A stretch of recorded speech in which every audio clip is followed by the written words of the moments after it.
Salmonati Academy is a unique educational institution located in the heart of the continent, where young people with outstanding abilities and ambitions are gathered. Each of them has come here to realize their dreams and goals, as well as to unlock their potential in various fields of knowledge and art. The Academy is renowned for its strict meritocratic system where students' success and achievements are the main criteria for their evaluation. Those who do not reach the set level are ruthlessly expelled, making way for the more deserving.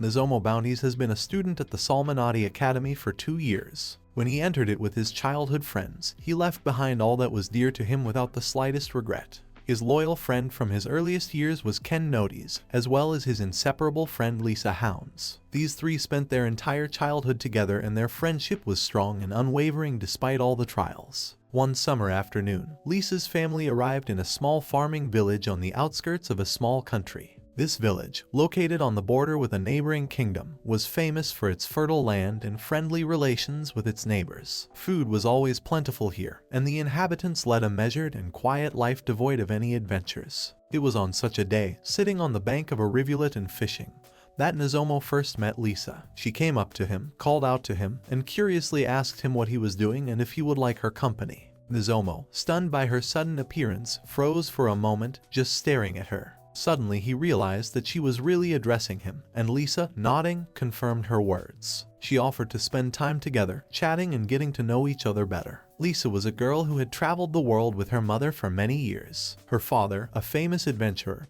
had passed away suddenly, leaving a deep wound in the hearts of his loved ones. Lisa's mother, realizing that continuing their nomadic life would become too dangerous and difficult, made the decision to return to a quiet and peaceful village to raise her daughter away from her previous worries and anxieties. As Lisa and Nozomo began to talk, she told him about her travels and how her father was an adventurer. She explained that adventurers are people who travel around the world, discover new lands, face unknown dangers, and overcome incredible challenges. These stories captivated Nozomo's imagination. Although he himself was not inclined to such dangerous adventures as any boy, he dreamed of feats and great deeds like the heroes from ancient legends. Lisa's stories, filled with the spirit of adventure and the romance of faraway wanderings, fascinated Nozomo. Even though it was their first meeting, they lost track of time sharing tales of heroic deeds and daring adventures. They sat by the river while the sun slowly slipped towards sunset, coloring the sky in warm shades of pink and orange. Their laughter and lively conversations echoed through the neighborhood, creating an atmosphere of magic and budding friendship.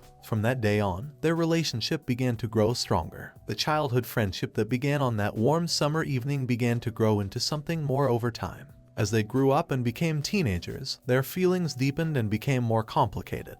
They were no longer just friends, but loyal comrades, ready to support each other in any situation.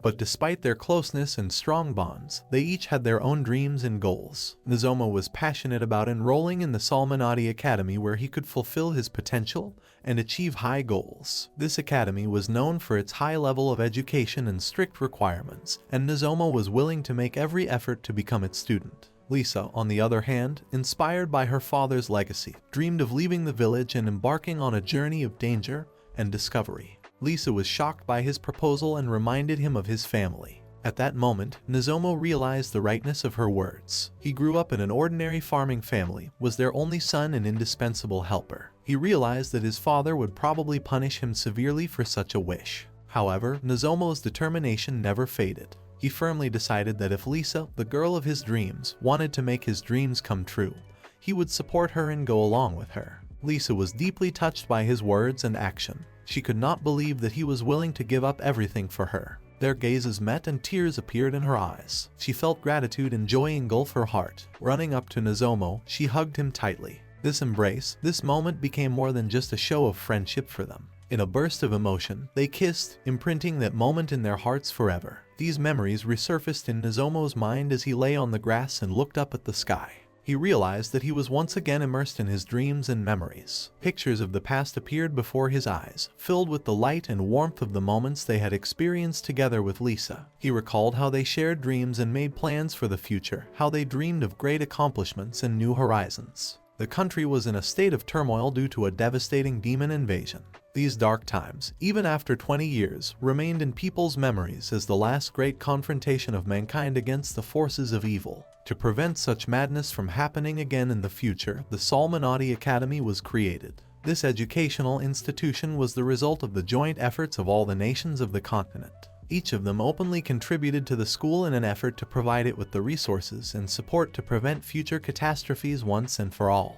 The Salmonati Academy accepted all students, regardless of their official status or background. The main criterion for selection was only grades and aptitude. Anyone who showed perseverance or had innate talent could remain at the academy as long as they met the minimum requirements. Graduates of this school secured a comfortable and prosperous life, becoming respected members of society. However, those who began to fall behind in their studies became outcasts. This is exactly what happened to Nozomo. Nozomo was once the top of his class. He shone with his knowledge and skills, earning the respect and admiration of his peers. But now his classmates looked down on him.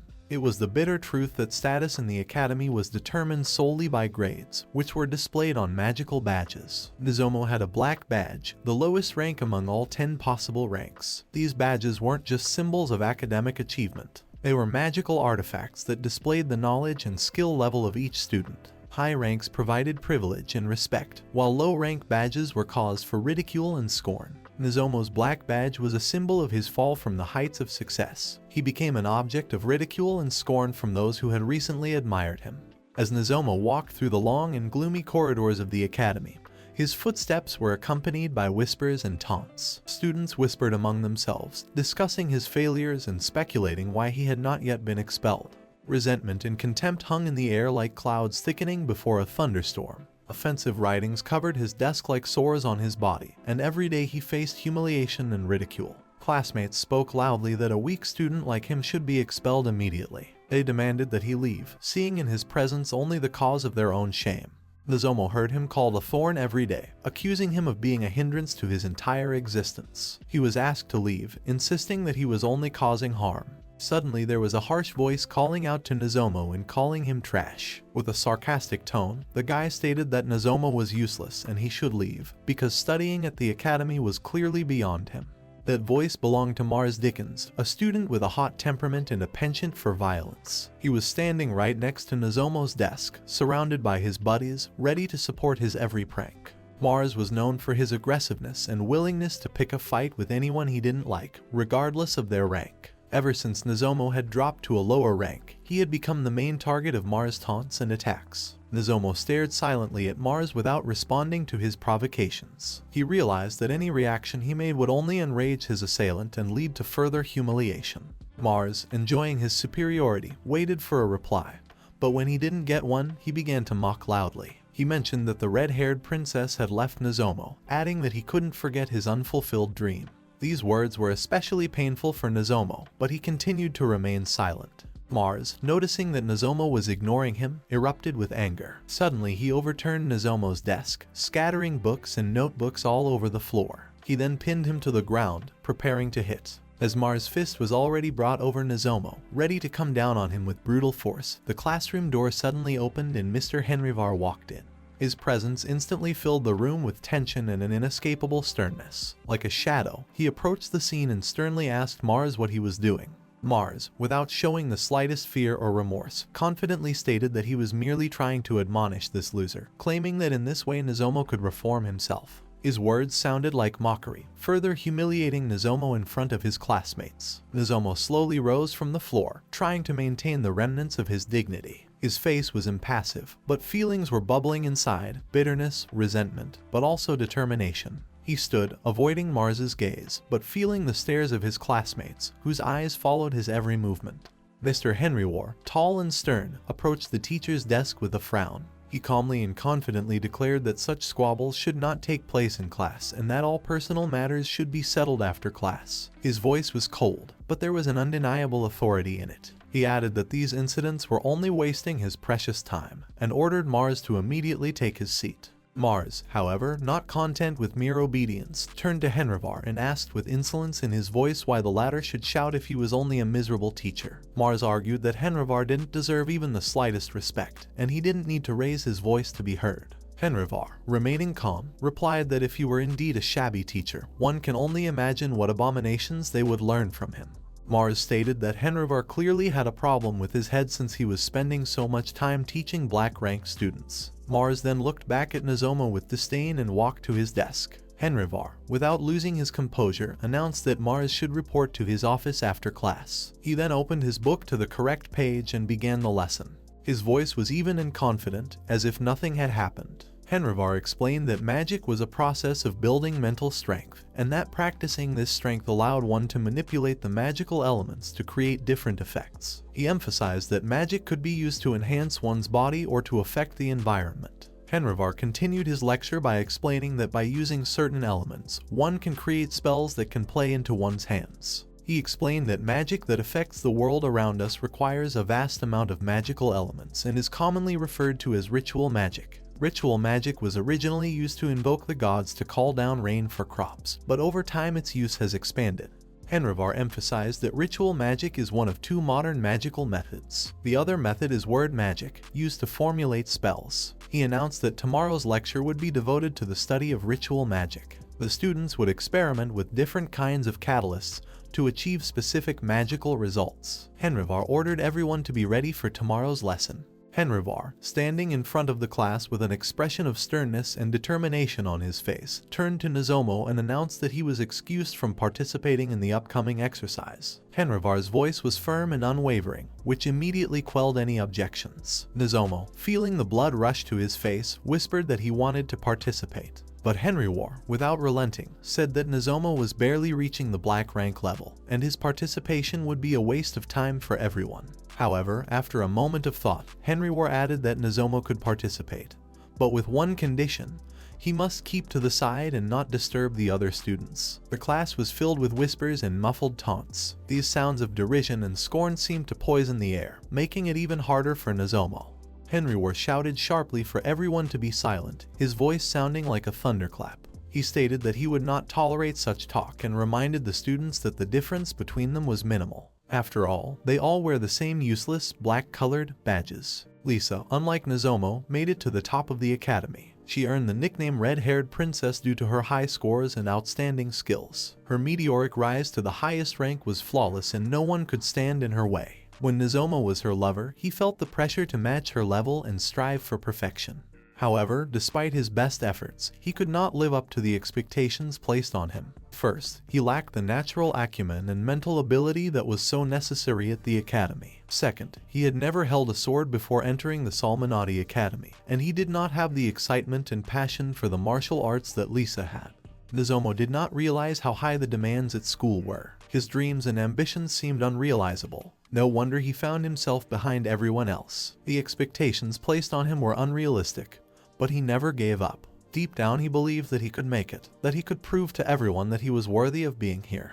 Nozomu had friends and a girlfriend who sincerely wanted to help him overcome all the difficulties, but most of all he wanted to keep his promise to Lisa. This promise was sacred to him, for he still strived to be useful to her, to become stronger for her sake. Gradually, however, he began to realize that his efforts seemed futile. Something happened inside him that changed him forever. He felt as if he was shackled in invisible chains that prevented him from developing and improving his skills. These chains were heavy and insurmountable, and his constant development stopped. The people around him became increasingly hostile, and this only increased his suffering. Daily bullying became an integral part of his life. His classmates mocked him, humiliated and insulted him, seeing him as an easy target for their anger and frustrations. However, despite all the difficulties, Lisa remained at his side. She did not leave him in distress and continued to support him. Every day she increased the amount of training with Nozomu, hoping that he would start to progress again.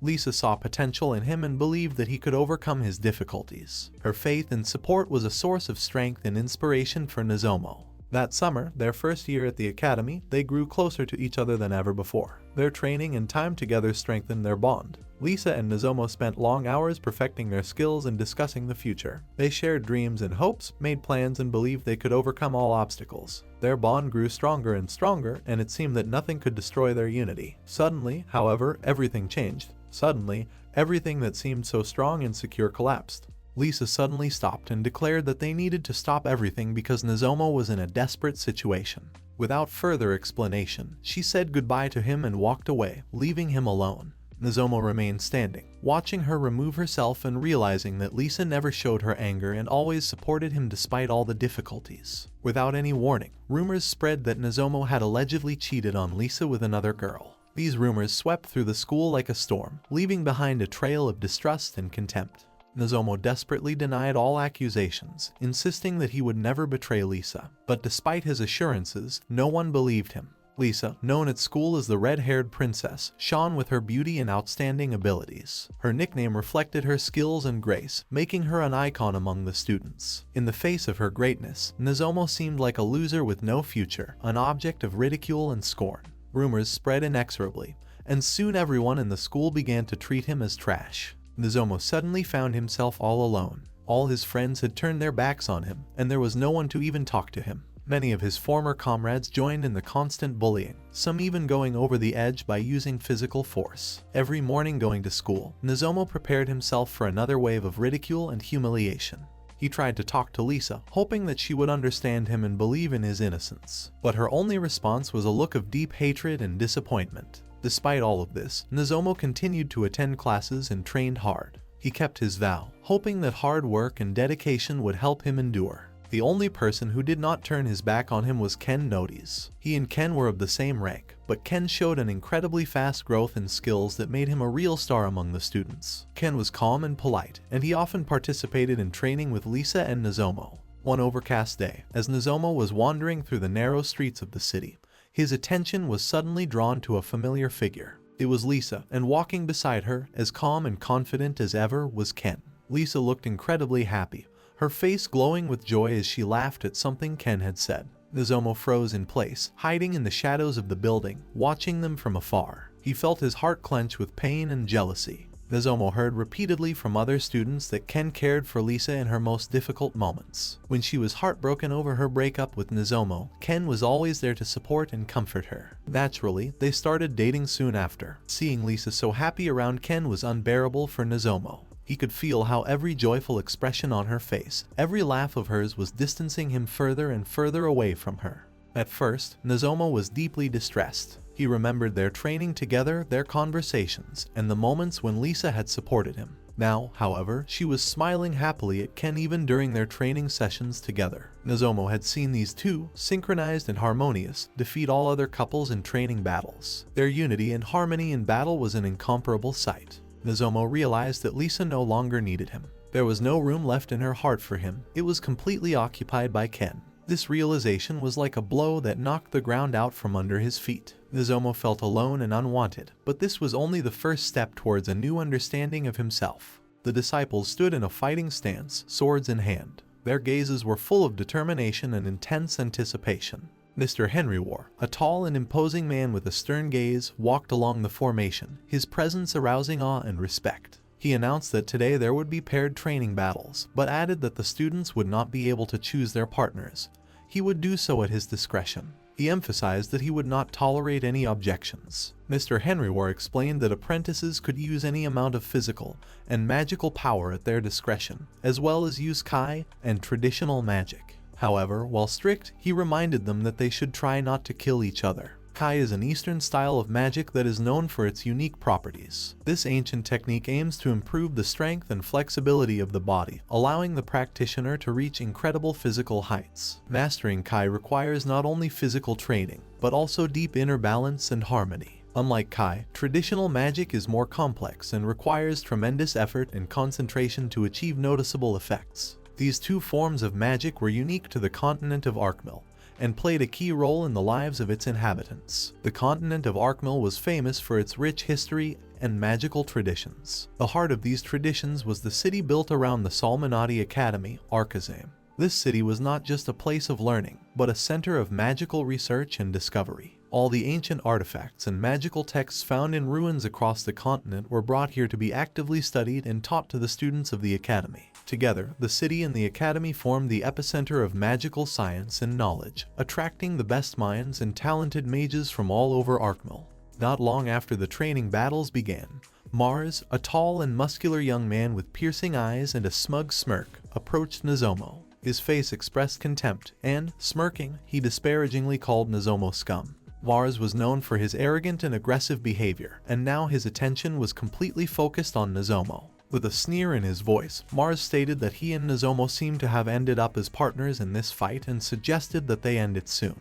The next second, as if on cue, both raised their swords, preparing to fight. Their school uniforms, designed specifically for battles, were reinforced with basic spells engraved on the fabric. These spells not only gave extra durability, but also provided basic defense against magical attacks. However, many students preferred to carry extra armor to strengthen their defenses. Nozomo, on the other hand, was one of those who did not use extra defense, relying only on his dexterity and skill. Nozomo's choice was a unique sword that was created in a distant land on islands surrounded by mists and myths. It was a katana, a skillfully crafted weapon designed to deliver chopping and stabbing blows. In the hands of a master swordsman, the katana could easily shred steel feathers as if they were sheets of paper. However, for the students of the Salmonati Academy, the use of such weapons was rare. On the continent of Arkmil, katanas were virtually unknown and extremely difficult to obtain. Nozomo chose the katana for a reason. It was the weapon that suited him best, as he could not rely on magical enhancements like many of his peers.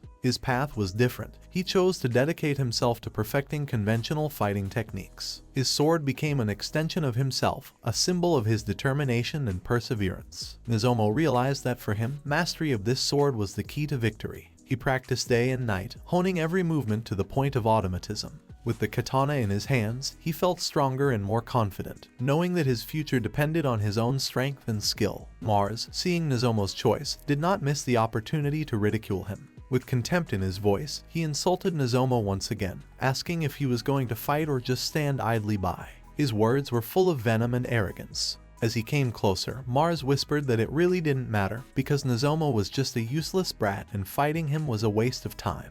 Those words were like a stab to the heart, but Nozomo didn't let his emotions take over. He knew he had to stay focused and calm.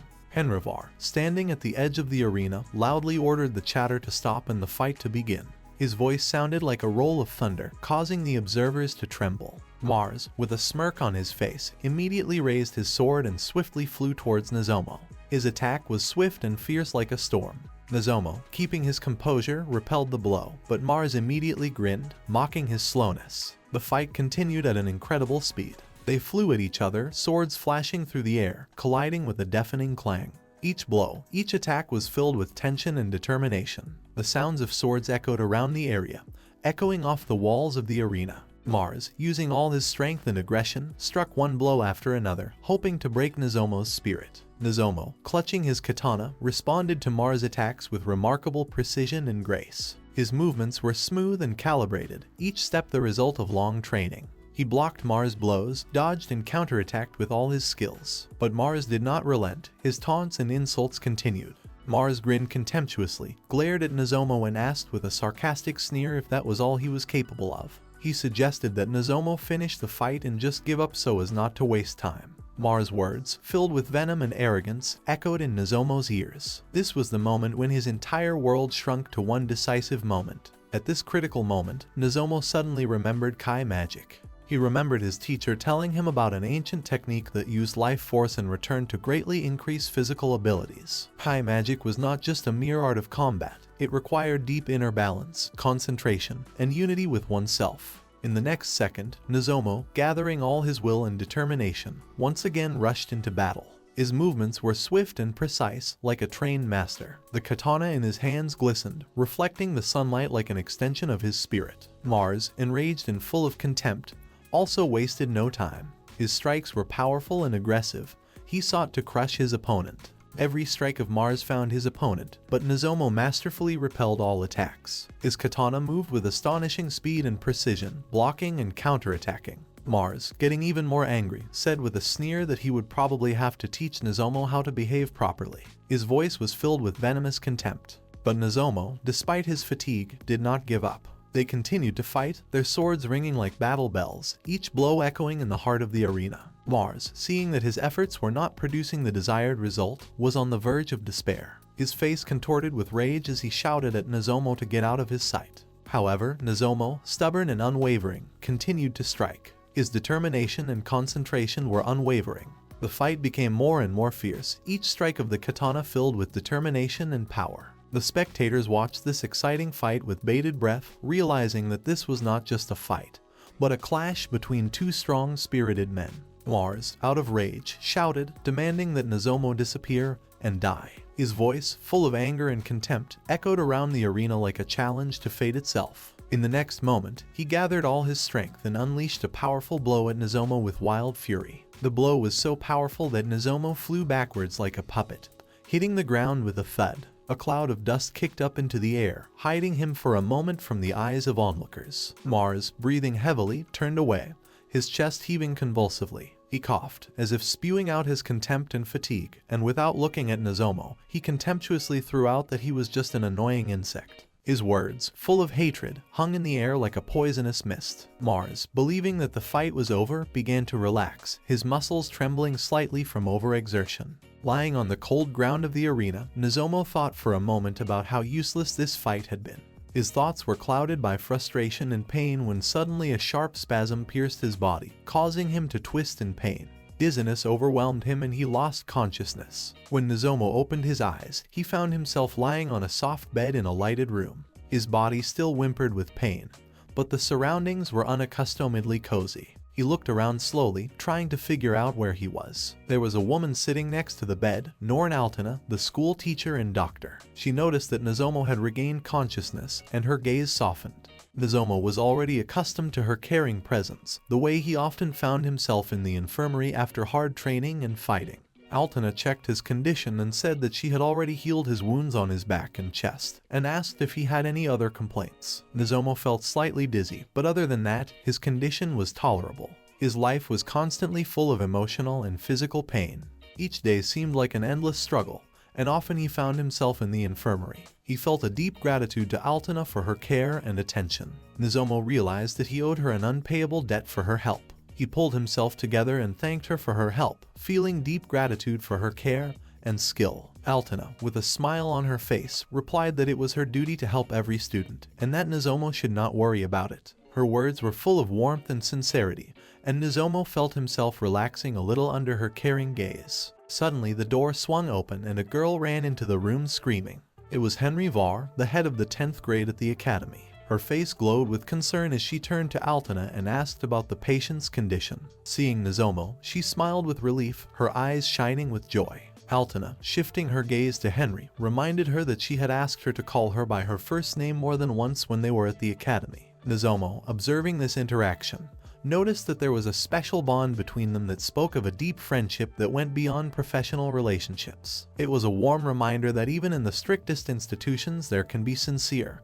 and supportive relationships. Henry, laughing, remarked that there was no one around and therefore one could dispense with formalities. Altena, however, remaining in her seat, pointed to Nozomu, reminding him that he was here and witnessing their conversation. Then, closing her eyes, she added that Henry knows how she feels when she is called that. Henry, realizing her oversight, approached Nozomu's bed, her face expressing genuine concern. She gently inquired about his condition, and Nozomu, slightly embarrassed by her proximity, whispered that he was fine. He noticed that Henry was standing too close and asked her to back away a little. Her warm gaze met his and she smiled and took a step back, realizing his embarrassment. Altena, watching their interaction, turned to Henry with a slight smile, assuring her that Nozomu would be well soon. She explained that he had a couple bruises on his chest and back, a slight concussion, but the pain should subside soon. Her voice was full of confidence and professionalism, and Nozomu felt Altena's words envelope him like a soft blanket, giving him confidence that he would recover soon. Suddenly there was a noise outside the window, and all three of them instinctively turned around to look at the source of the sound. They saw the walking students gathered outside, laughing merrily and talking to each other. It was obvious that classes were over, and Nozomu realized that he had spent more time in the infirmary than he had planned. Nozomu, feeling a surge of strength after the care of Norn Altena and Henry Var, ran out of the infirmary. He stopped for a moment at the door to thank them for their help and attention. He explained that he had to go, his eyes full of determination. Henry, however, noticing his haste, asked him to wait. She firmly stated that she had not yet finished examining him and that she needed to ask him some questions. Nozomu, realizing her concern, reluctantly moved closer. Henry, leaning toward him, asked in a whisper if he still went to the forest. Nozomu, sensing the inner tension, nodded. Henry, seeing the indecision and tension on Nozomu's face, gently but insistently stated that it was extremely dangerous to go into the forest alone. Even experienced knights who are well-trained and battle-hardened face difficulties and dangers in this forest. Her eyes expressed genuine concern, and she emphasized that Nozomu should find other students and walk with them. Nozomu, hearing her words, quietly apologized, feeling guilty for his carelessness. However, despite her warnings, Nozomu could not stay still. His inner voice, full of determination and eager to prove his strength, pushed him forward. He ran out of the room, shouting as he went that he was fine and needed to leave. His footsteps echoed loudly in the hallways, as if to accentuate his desire for independence. Altena, watching Nozomu leave, noticed with a slight smirk that he was gone, but there was a flicker of genuine concern in her eyes. Henry shouted after him, not hiding her annoyance, telling him not to run away when his teacher was talking to him. Her voice echoed through the empty corridor, as if emphasizing the importance of her words. Nozomu, however, continued to run down the corridor, his breathing becoming increasingly heavy. His mind whirled with thoughts of his situation. The incident that happened recently made him feel like the weakest in the class. He felt like he was constantly being ridiculed and underestimated, which made him uncomfortable. Memories of his first year of school, when his abilities first manifested themselves, came flooding back to him. Abilities were special skills that any being could manifest, and to this day, the Academy did not know the exact reason why humans possessed them. There were a myriad of abilities, each with its own unique benefits. Some could control the elements, others could read minds or heal wounds. But Nozomu's case was special and tragic at the same time. His suppression ability was extremely rare, and unfortunately, it didn't bring Nozomu any tangible benefits. This ability was more of a curse than a gift, and hindered him rather than helped him. Unlike other students whose abilities could be used to increase their strength or improve their skills, Nozomu's ability was like an invisible chain restraining his potential. Despite this, Nozomu did not give up. He tried to find ways around his limitations. He could still apply enhancements when using items, magic, and kai, but these effects were too weak to really help him. The enhancement gave a temporary advantage, but it couldn't make up for the damage done by his suppression ability. Nozomu could feel his power seeming to drain through his fingers, leaving only a shadow of what he could have become. His ability constantly held him back, placing insurmountable limits on his physical and magical abilities. Every time he tried to reach a new level of mastery, his suppression ability got in the way like an insurmountable barrier. While other students were able to progress easily, Nozomu had to fight for every step forward. As long as this ability exists, anyone who possesses it faces a constant debuff in practice, as if an invisible force imposing restrictions on their body and spirit. This was especially hard for Nozomu, for his suppression ability not only restrained his physical abilities, but also inhibited his magical skills, making him vulnerable and weak in the eyes of others. Altena looked thoughtfully at Henry and said with a heavy heart that Nozomu always left immediately after his wounds were healed. Her voice was full of worry and motherly concern. Every time he returns, he looks even more crippled than before. She tried to understand what motivated him when he set off into the unknown. But every time she asked him where he had been, Nozomu answered the same thing: he went into the forest, and always alone. Altena recognized that, thanks to Henry, Nozomu was gradually beginning to open up and talk to her more and more, but his behavior remained the same. She expressed confidence that Henry could break his mental barrier, as she just needed to keep an eye on him and continue to be there for him.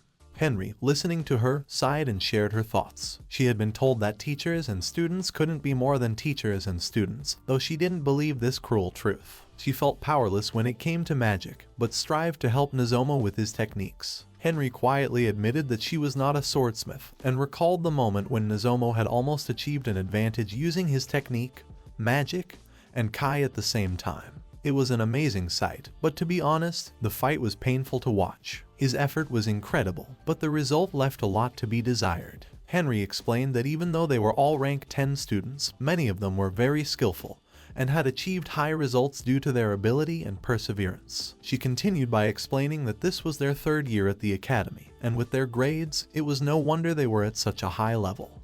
The rank of level 10 is not only reserved for students, but also for high-level adventurers or those who are equal to them in skill. Nozomu, despite his limitations, possessed skills that far exceeded those of other students. His potential was enormous, but he needed to refine his technique and learn how to use his skills as effectively as possible. Altena, looking thoughtfully at Henry, agreed with her assessment. She knew that Nozomu's body was sufficiently trained.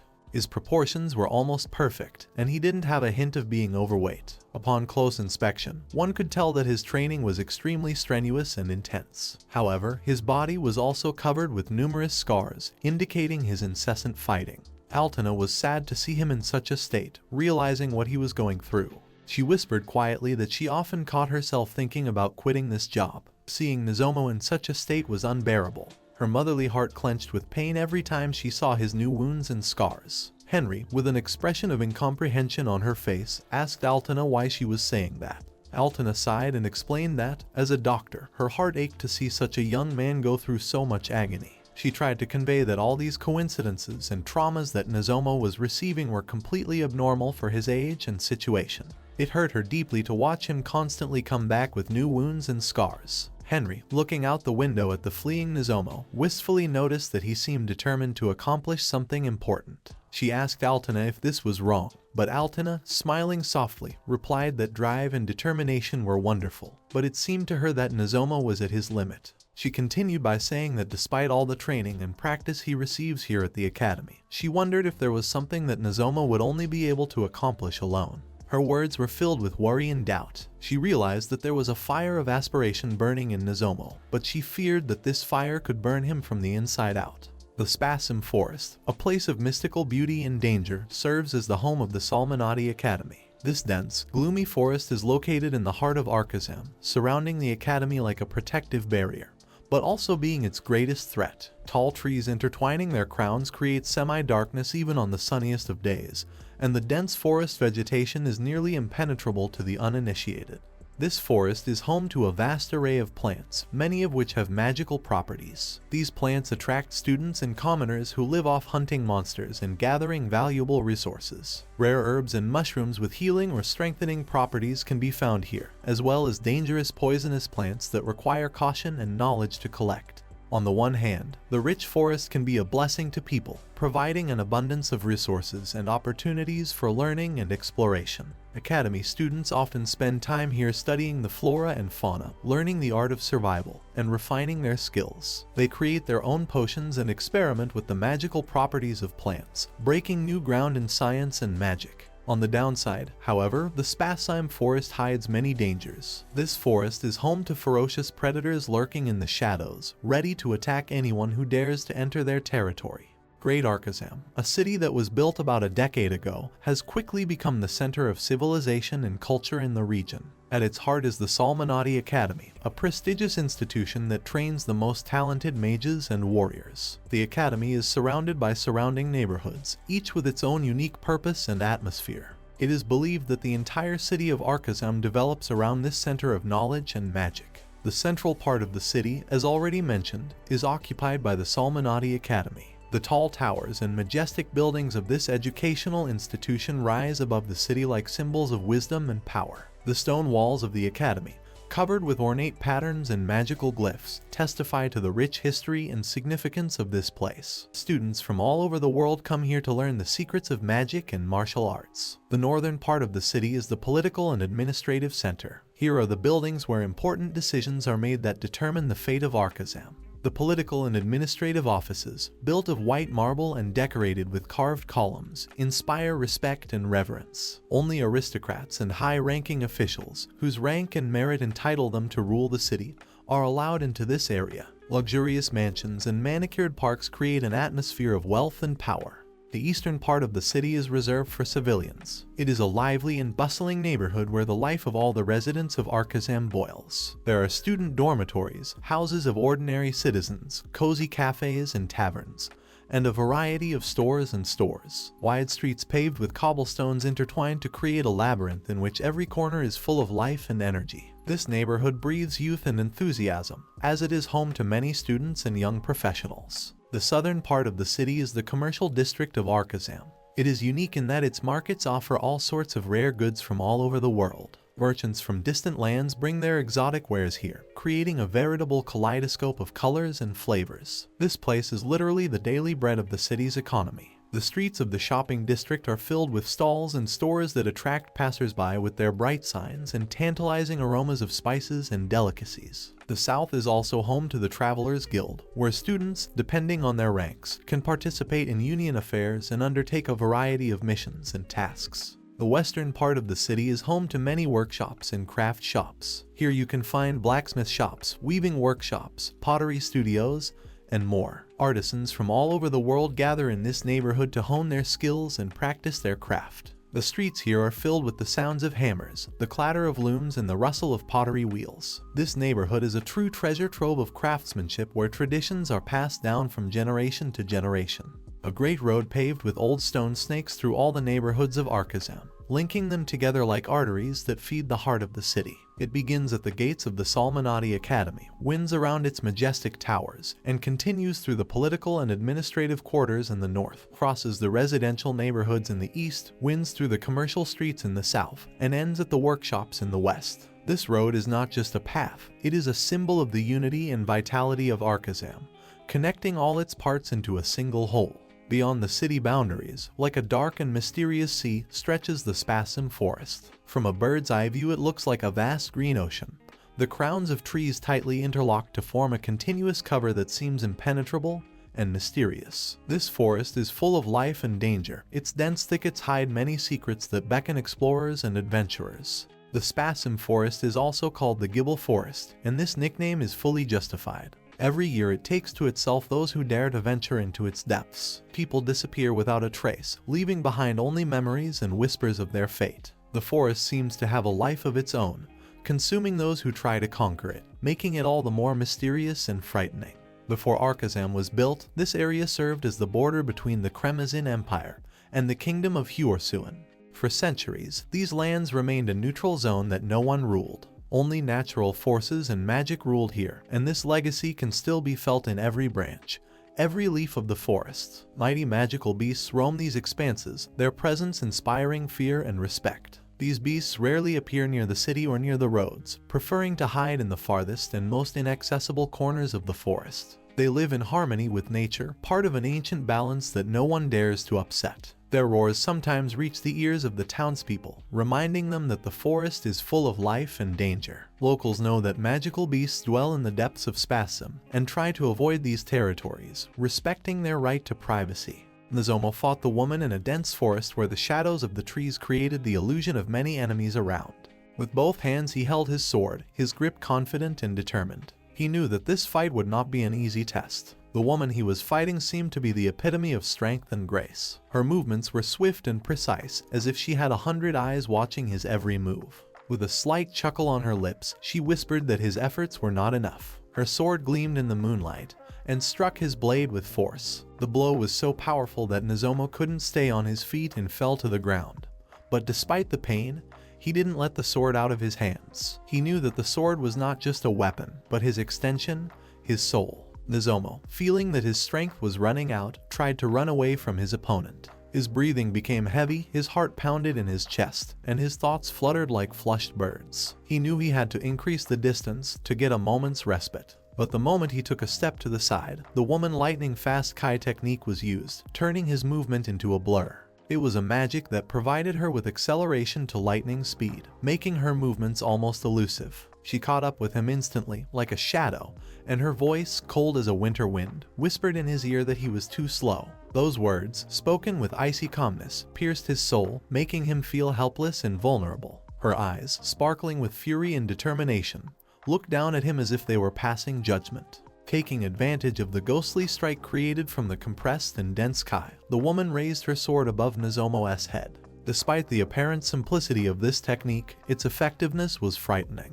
This versatile technique, achieving incredible speed, allowed the sword to travel a dozen meters in seconds, making it virtually invisible to the eye. The compressed Kai energy made the attack unpredictable and almost impenetrable. Their blades made contact, and the clang of steel echoed through the forest as if signaling the beginning of a brutal symphony of battle. The sparks from their swords illuminated the dark shadows of the trees, creating the illusion of fireworks in the night. Nozomu, feeling the gravity of the moment, looked into the eyes of his opponent, which burned with determination and cold confidence. He knew that what stood before him was not a mere warrior, but a true master whose skills had been honed by many battles. Gathering all his strength, Nozomu addressed her as a teacher, his voice trembling from the tension and questions that overwhelmed his mind. He asked if she really wanted to kill him.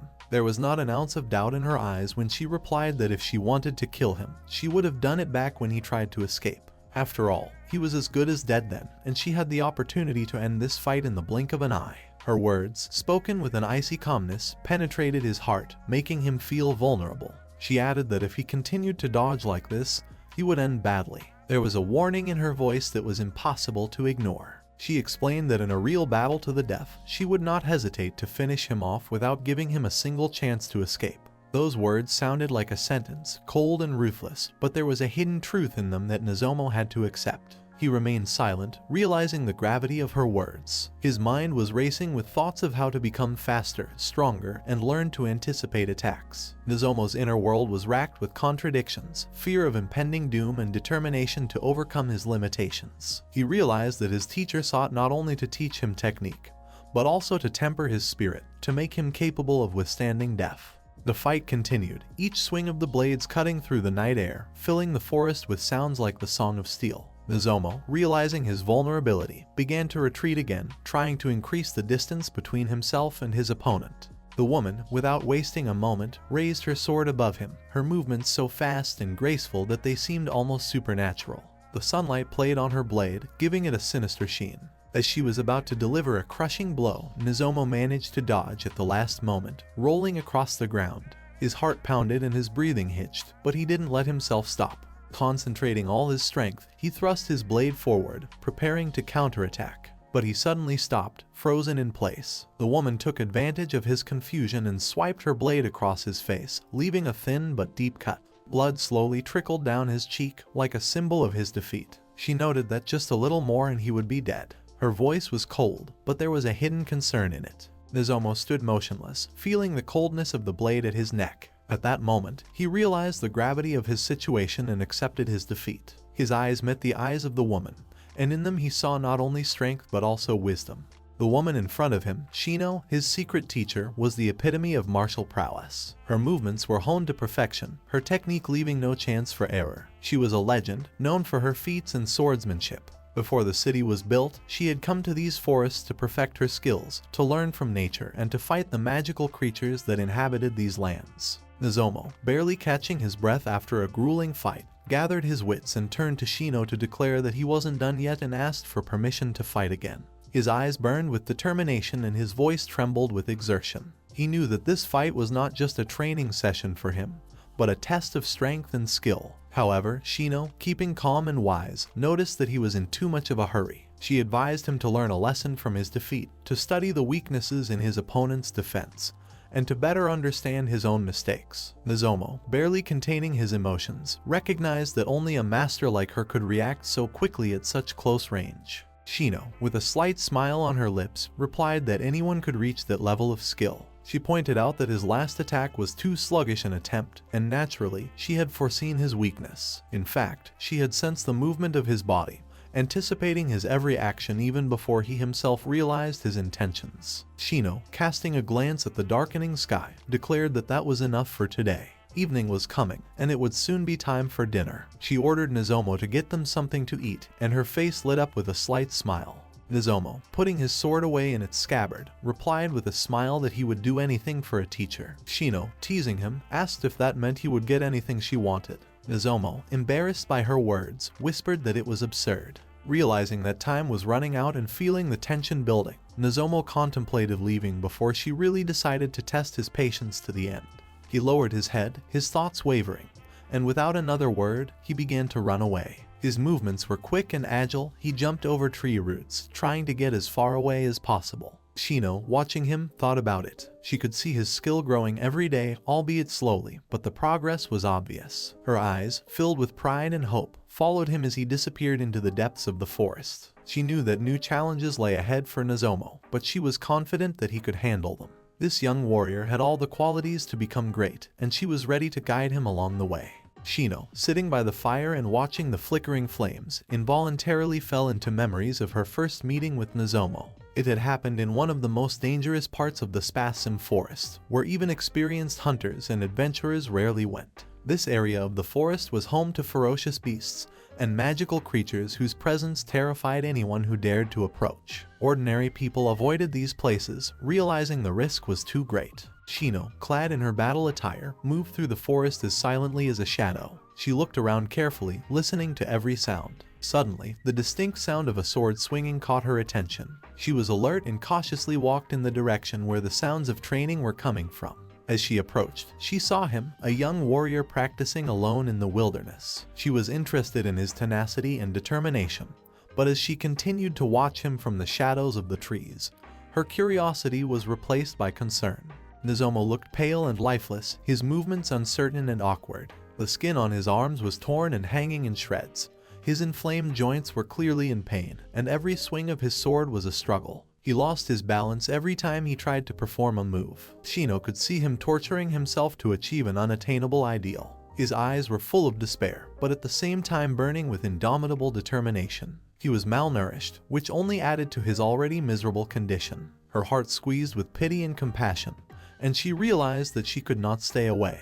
Shino stepped out of the shadows, her figure appearing like a ghost among the gloomy trees, and her voice, cold and hard, cut through the night air. She looked at Nozomu, her eyes glittering with determination and knowledge. She declared that such training was pointless, that he was only torturing himself without achieving anything meaningful. Her words sounded harsh, but there was a hidden concern in them that Nozomu may not have immediately picked up on. However, Nozomu paid no attention to her words. His eyes, full of pain and despair, looked at her with determination. He had to become stronger, for his first love had abandoned him, and now everyone around him treated him like scum. He stated that he wanted at least one thing: for others to stop bullying him. His voice shook with emotion, and in every word he felt a deep wound that would not heal.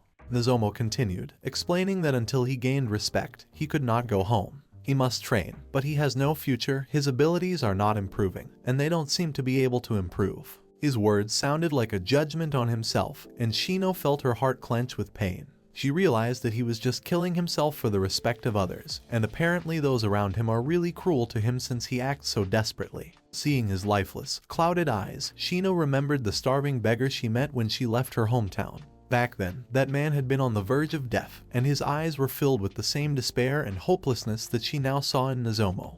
However, now, looking at such a young warrior, her heart was torn with pain. She tried not to think about it, but the same look in someone so young, it tore her from the inside out. Suddenly, demon dogs sprang out of the dark forest, their eyes burning with hellfire and their mouths full of razor-sharp teeth. They swiftly chased after Nozomu, and Shino saw him in mortal danger. These dogs, which at first glance looked like ordinary dogs, actually fed on human meat and were fearsome predators. They surrounded Nozomu, snarling and grinning, ready to tear him to pieces. Shino knew that this child, despite his best efforts and training, could be easy prey for these demons. The hounds were low-rank creatures, but their strength was enough to kill a human with a single bite. Nozomu lay on the ground, his heart pounding in his chest like a hunted beast, and fear gripped his body. In his condition, these dogs seemed to him as dangerous as dragons. She approached him, her figure looming against the gloomy trees like the shadow of death itself. Looking at Nozomu, Shino noticed that something akin to a death wish flashed in his eyes. However, she knew that if he really wanted to die,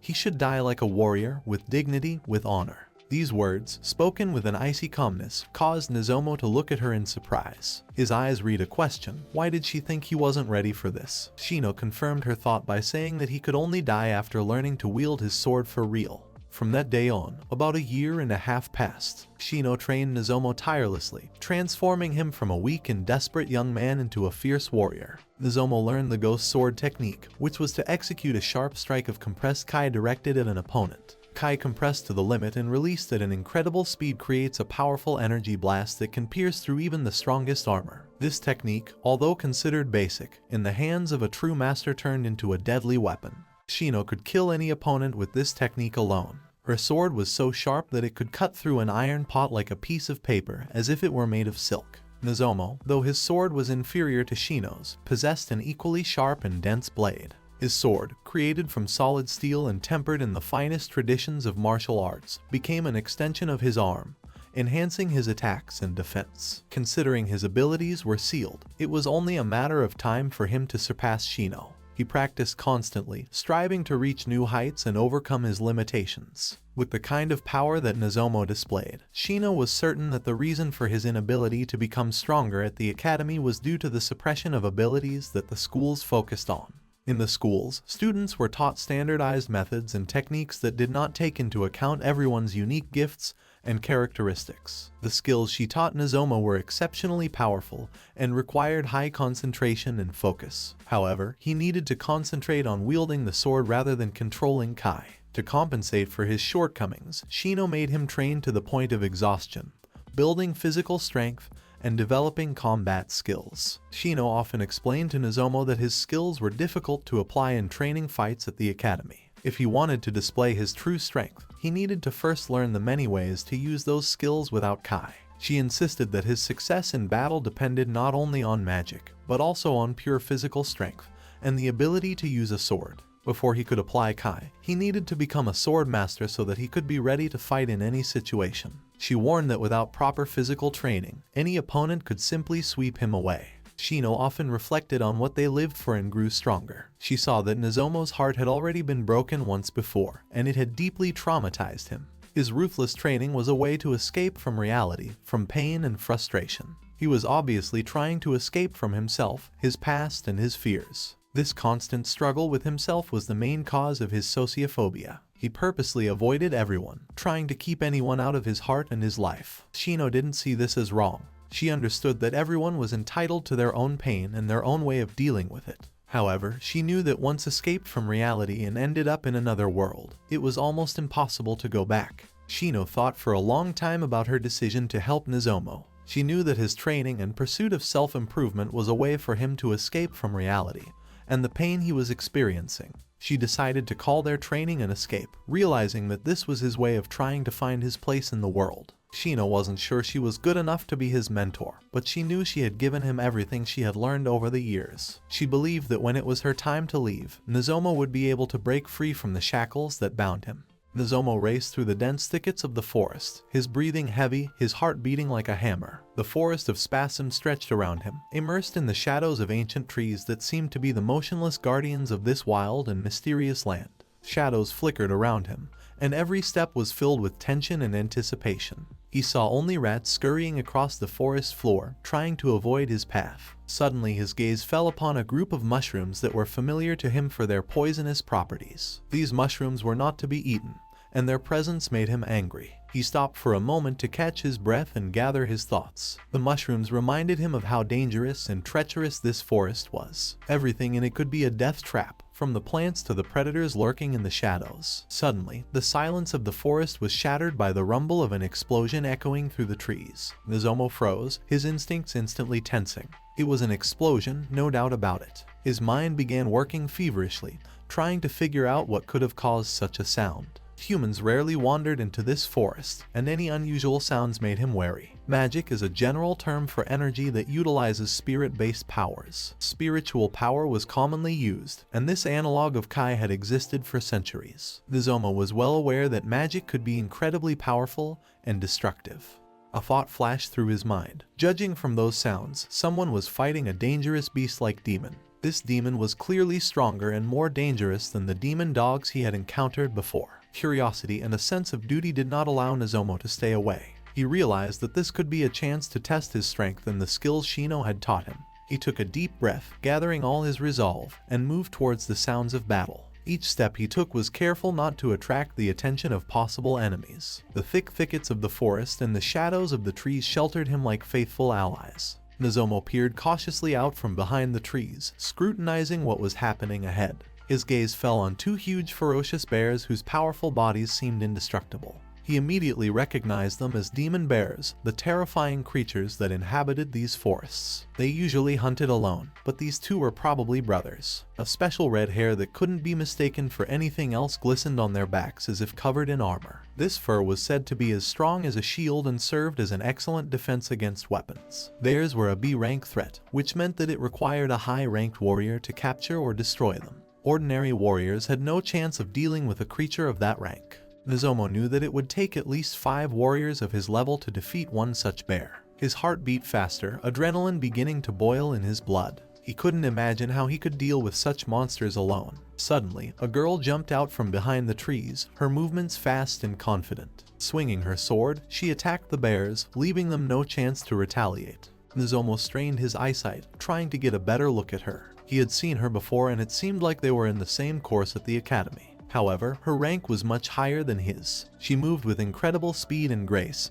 Her strikes were precise and powerful. The girl continued to attack the bears, her sword glinting in the moonlight, cleaving the air, and leaving behind trails of magical energy. She was one of the best in their course, and her skills were admired by all who watched her. At the academy, she was called the Princess of Night because of her long, black as the night sky hair that seemed alive in the light of the moon. She was Iris Dina Franschild, the heiress of a noble family known for its martial traditions and magical talents. Her movements were full of power and confidence. Each of her blows was like a symphony created for destruction. Another girl suddenly appeared beside Iris.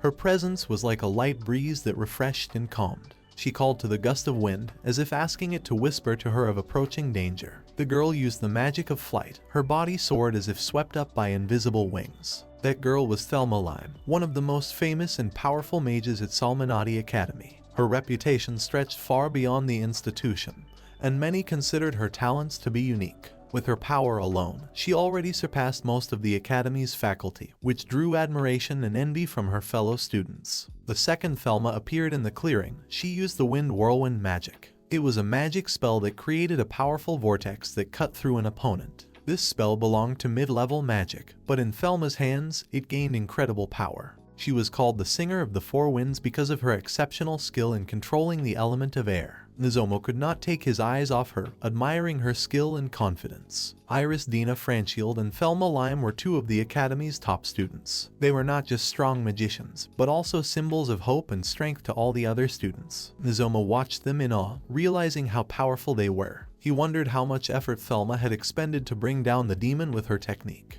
Nozomu stood as if mesmerized as he watched Thelma Lime's incredible strength. Her magical abilities were so powerful that even simple spells seemed fantastic to him. He realized that behind these abilities was a colossal magical power that he was not allowed to comprehend. He wondered where people got so much power from, how they reached such heights of skill. But his musings were suddenly interrupted by an eerie roar from deep within the forest. The girls froze for a moment, their attention focused on the source of the sound. In the same second, Nozomu ran out of the bushes, his heart beating in his chest like a frantic. Right behind him, another bear appeared. This beast, huge and ferocious, stood right in front of Thelma, its eyes burning with rage and bloodlust. Iris, noticing the threat, instantly attacked the bear with her sword. Her movements were lightning fast and precise, as if she had anticipated every action of her opponent. She used her unique ability to attack without casting spells, her body moving with incredible speed and grace. Nozomu, without wasting a second, drew his sword and lunged at the bear. He immediately realized that Iris and Thelma had missed one important detail. There were actually 3 bears. The third bear appeared suddenly,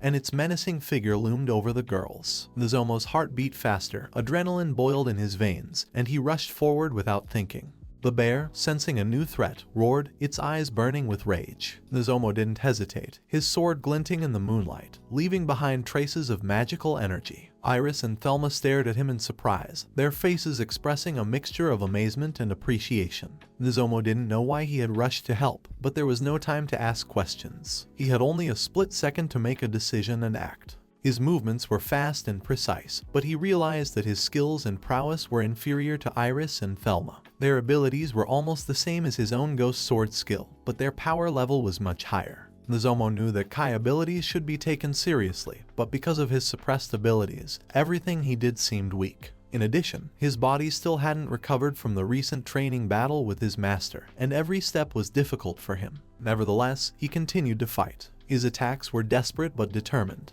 The bear tried to counterattack, but Nozomu dodged, his movements smooth and quick. He could feel his body straining to the limit, but he didn't give up. He knew that Iris and Thelma were watching him, and that gave him strength. The bear roared and collapsed to the ground, its huge body shaking in death spasms. Iris, seeing that the fight was over, immediately ran up to Nozomu. Her eyes glowed with gratitude, and she apologized for not noticing him earlier. Her voice was full of genuine regret and appreciation. She thanked him for his courage and help, her words full of respect. Nozomu nodded, feeling his heart overflow with pride. He knew that this fight was an important step on his path to becoming a strong warrior. Iris knelt down beside Nozomu, her eyes glowing with concern and care. She asked if he was injured, and Nozomu, looking straight into her eyes, shook his head negatively. Her face softened and she expressed her relief, thanking him for saving them. Thanks to his intervention, she and Thelma were now safe. Her eyes read sincere gratitude, and Nozomu felt his heart fill with pride.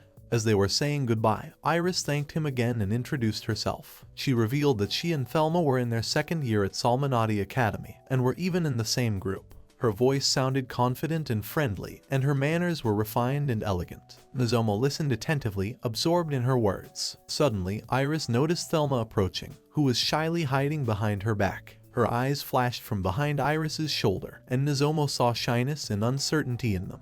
Iris explained in an apologetic tone that Thelma was a bit timid, but despite that, she was her best friend. Thelma, embarrassed, also apologized to Nozomu and explained that she is a bit shy, especially around guys. She added that it wasn't because of him, it was just her personality. Nozomu, understanding her state of mind, smiled and assured her that everything was fine and nothing was wrong. He tried to speak softly and confidently to reassure Thelma. Gratitude flashed in her eyes and she relaxed a little, feeling supported. Iris, trying to figure out who was standing in front of her, looked at Nozomu carefully and suddenly asked who he was. Her question sounded soft but confident, and Nozomu felt his heart beat faster. He felt a slight tremor in his voice and felt embarrassed under her scrutinizing gaze. Iris noticed that Nozomu was wearing the Salmonati Academy uniform, which immediately caught her attention. She concluded that he was also a student of that prestigious school. Nozomu realized that in the world of Salmonati Academy, where a person's worth is determined by his rank and ability, everyone knows who he is. He realized that those who now showed him kindness could turn away at any moment if they found it advantageous. In this world, any mistake could be fatal. So when Iris asked her question, Nozomu felt the weight of all those thoughts. He realized that it might have been better not to give his name to avoid unnecessary trouble, but it would have been impolite. He also knew that Iris's family was one of those who helped build Arkhasam. Her father had served the royal family of Forsin as a longtime advisor to the kingdom. This fact made her opinions and perceptions especially important. Weighing all these considerations, Nozomu, despite his inner doubts, introduced himself as a sophomore from the 10th rank group and gave his name. Iris raised her eyebrows in surprise, her gaze becoming more attentive. She thought for a moment, and then expressed her surprise and suspicion. Her voice was soft, but there was a note of distrust in it. She remarked that it was a bit strange that a rank 10 student was wandering in the forest all alone, and asked where his company was. Nozomu was dumbfounded by her question and froze, not knowing what to answer. Behind Iris's back stood Thelma, her face expressing the same confusion and expectation. Nozomu suddenly admitted that he had no company, and that he was really alone in the forest. This confession startled Iris and Thelma. They exchanged glances, and in their eyes they read surprise and concern. Iris and Thelma were among the most outstanding students of Salmonati Academy, rank in the world of the Arknal continent. Rank was more than just a numerical grade, it was a symbol of honor and recognition, reflecting a person's level of skill, and achievement. Becoming a rank holder is a great honor, available only to a select few, those who have proven themselves to be exceptional and powerful. On the continent of Arknal, the rank is awarded to travelers and mages based on their feats and achievements. It is a system that evaluates a person's level of ability and skill.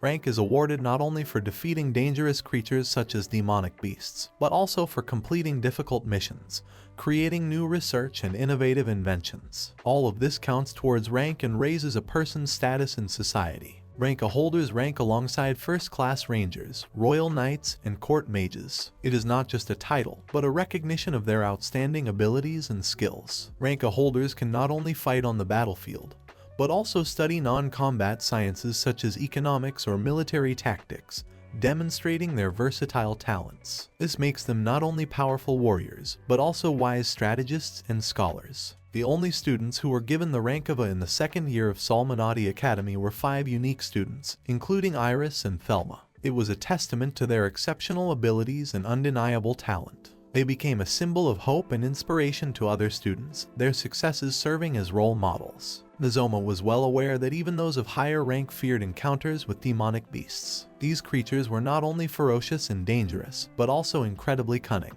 He tried to explain that no one wanted to work with someone like him. Iris, surprised by his admission, hesitated. Her eyes expressed bewilderment and sympathy. She noted that students who could survive in this forest were extremely rare, so she didn't understand why no one wanted to take him in. She added that his presence in the farthest part of the forest must have a good reason. Nozomu was silent for a moment, pondering her words, and then admitted that he had come to the forest for training.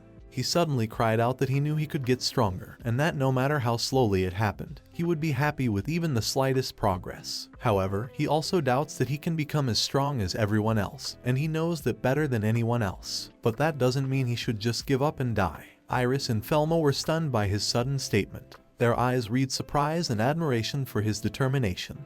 Iris apologized for her words and expressed her understanding of his position, but still thought his actions seemed a bit strange. Nozomu assured her that everything was fine and apologized for his rudeness. Nozomu looked at Iris carefully, and after gathering his wits, he asked how he should address her. She smiled and said that he could just use her first name. After all, they were just students and there was no need for formality. Her tone was soft and friendly, and it calmed Nozomu down a bit. He felt the tension subside a bit. Iris, noticing his embarrassment, stopped him when he wanted to say something and told him to stop worrying.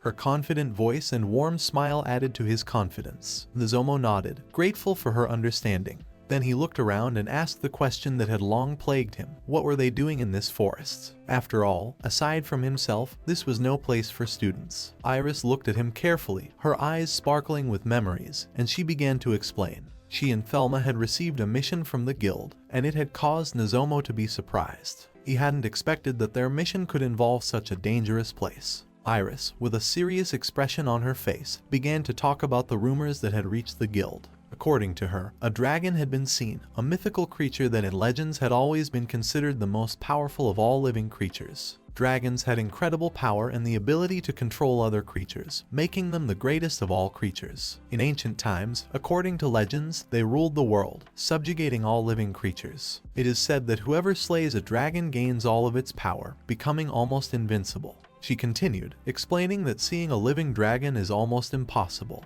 Most people have never even seen its skeleton, and stories of those who have managed to slay a dragon exist only in ancient history books. These stories have always been shrouded in mystery and legend, and no one alive today has been able to confirm their authenticity. Although many in the guild were skeptical of these rumors, Iris and Thelma couldn't let them go unheeded. If there was even the slightest chance that there was a dragon lurking somewhere in this forest, it should be checked. Iris explained that a dragon could be a type of demon beast. If the creature spotted is indeed a dragon, it is most likely small and not of high intelligence. However, even such a small dragon can pose a serious threat with its attacks. This beast may possess the highest possible level of demon, making it extremely dangerous. Iris emphasized that indecisive heroes didn't stand a chance in a battle with such a creature. Nozomu listened to her carefully, realizing the gravity of the situation. He expressed his understanding and promised to remember her words. Iris added that even she, despite her strength and experience, should not fight a dragon if the rumors were true. Nozomu was taken aback by her candor. He realized that the dragon was not just a mythical creature, but a real threat. Iris and Thelma, despite their confidence and strength, were cautious and realized that it was not worth the risk. Suddenly, Iris approached Nozomu to ask if he needed materials from the defeated bears. She explained that although they were not worth a fortune, the meat and wool could be sold at a good price. Iris added that she felt indebted to him for his help, and offered to take it all to him as a thank you. Nozomu looked at the downed bears, pondering. He assured Iris that she shouldn't feel indebted, and he hadn't thought of anything like that when he helped them.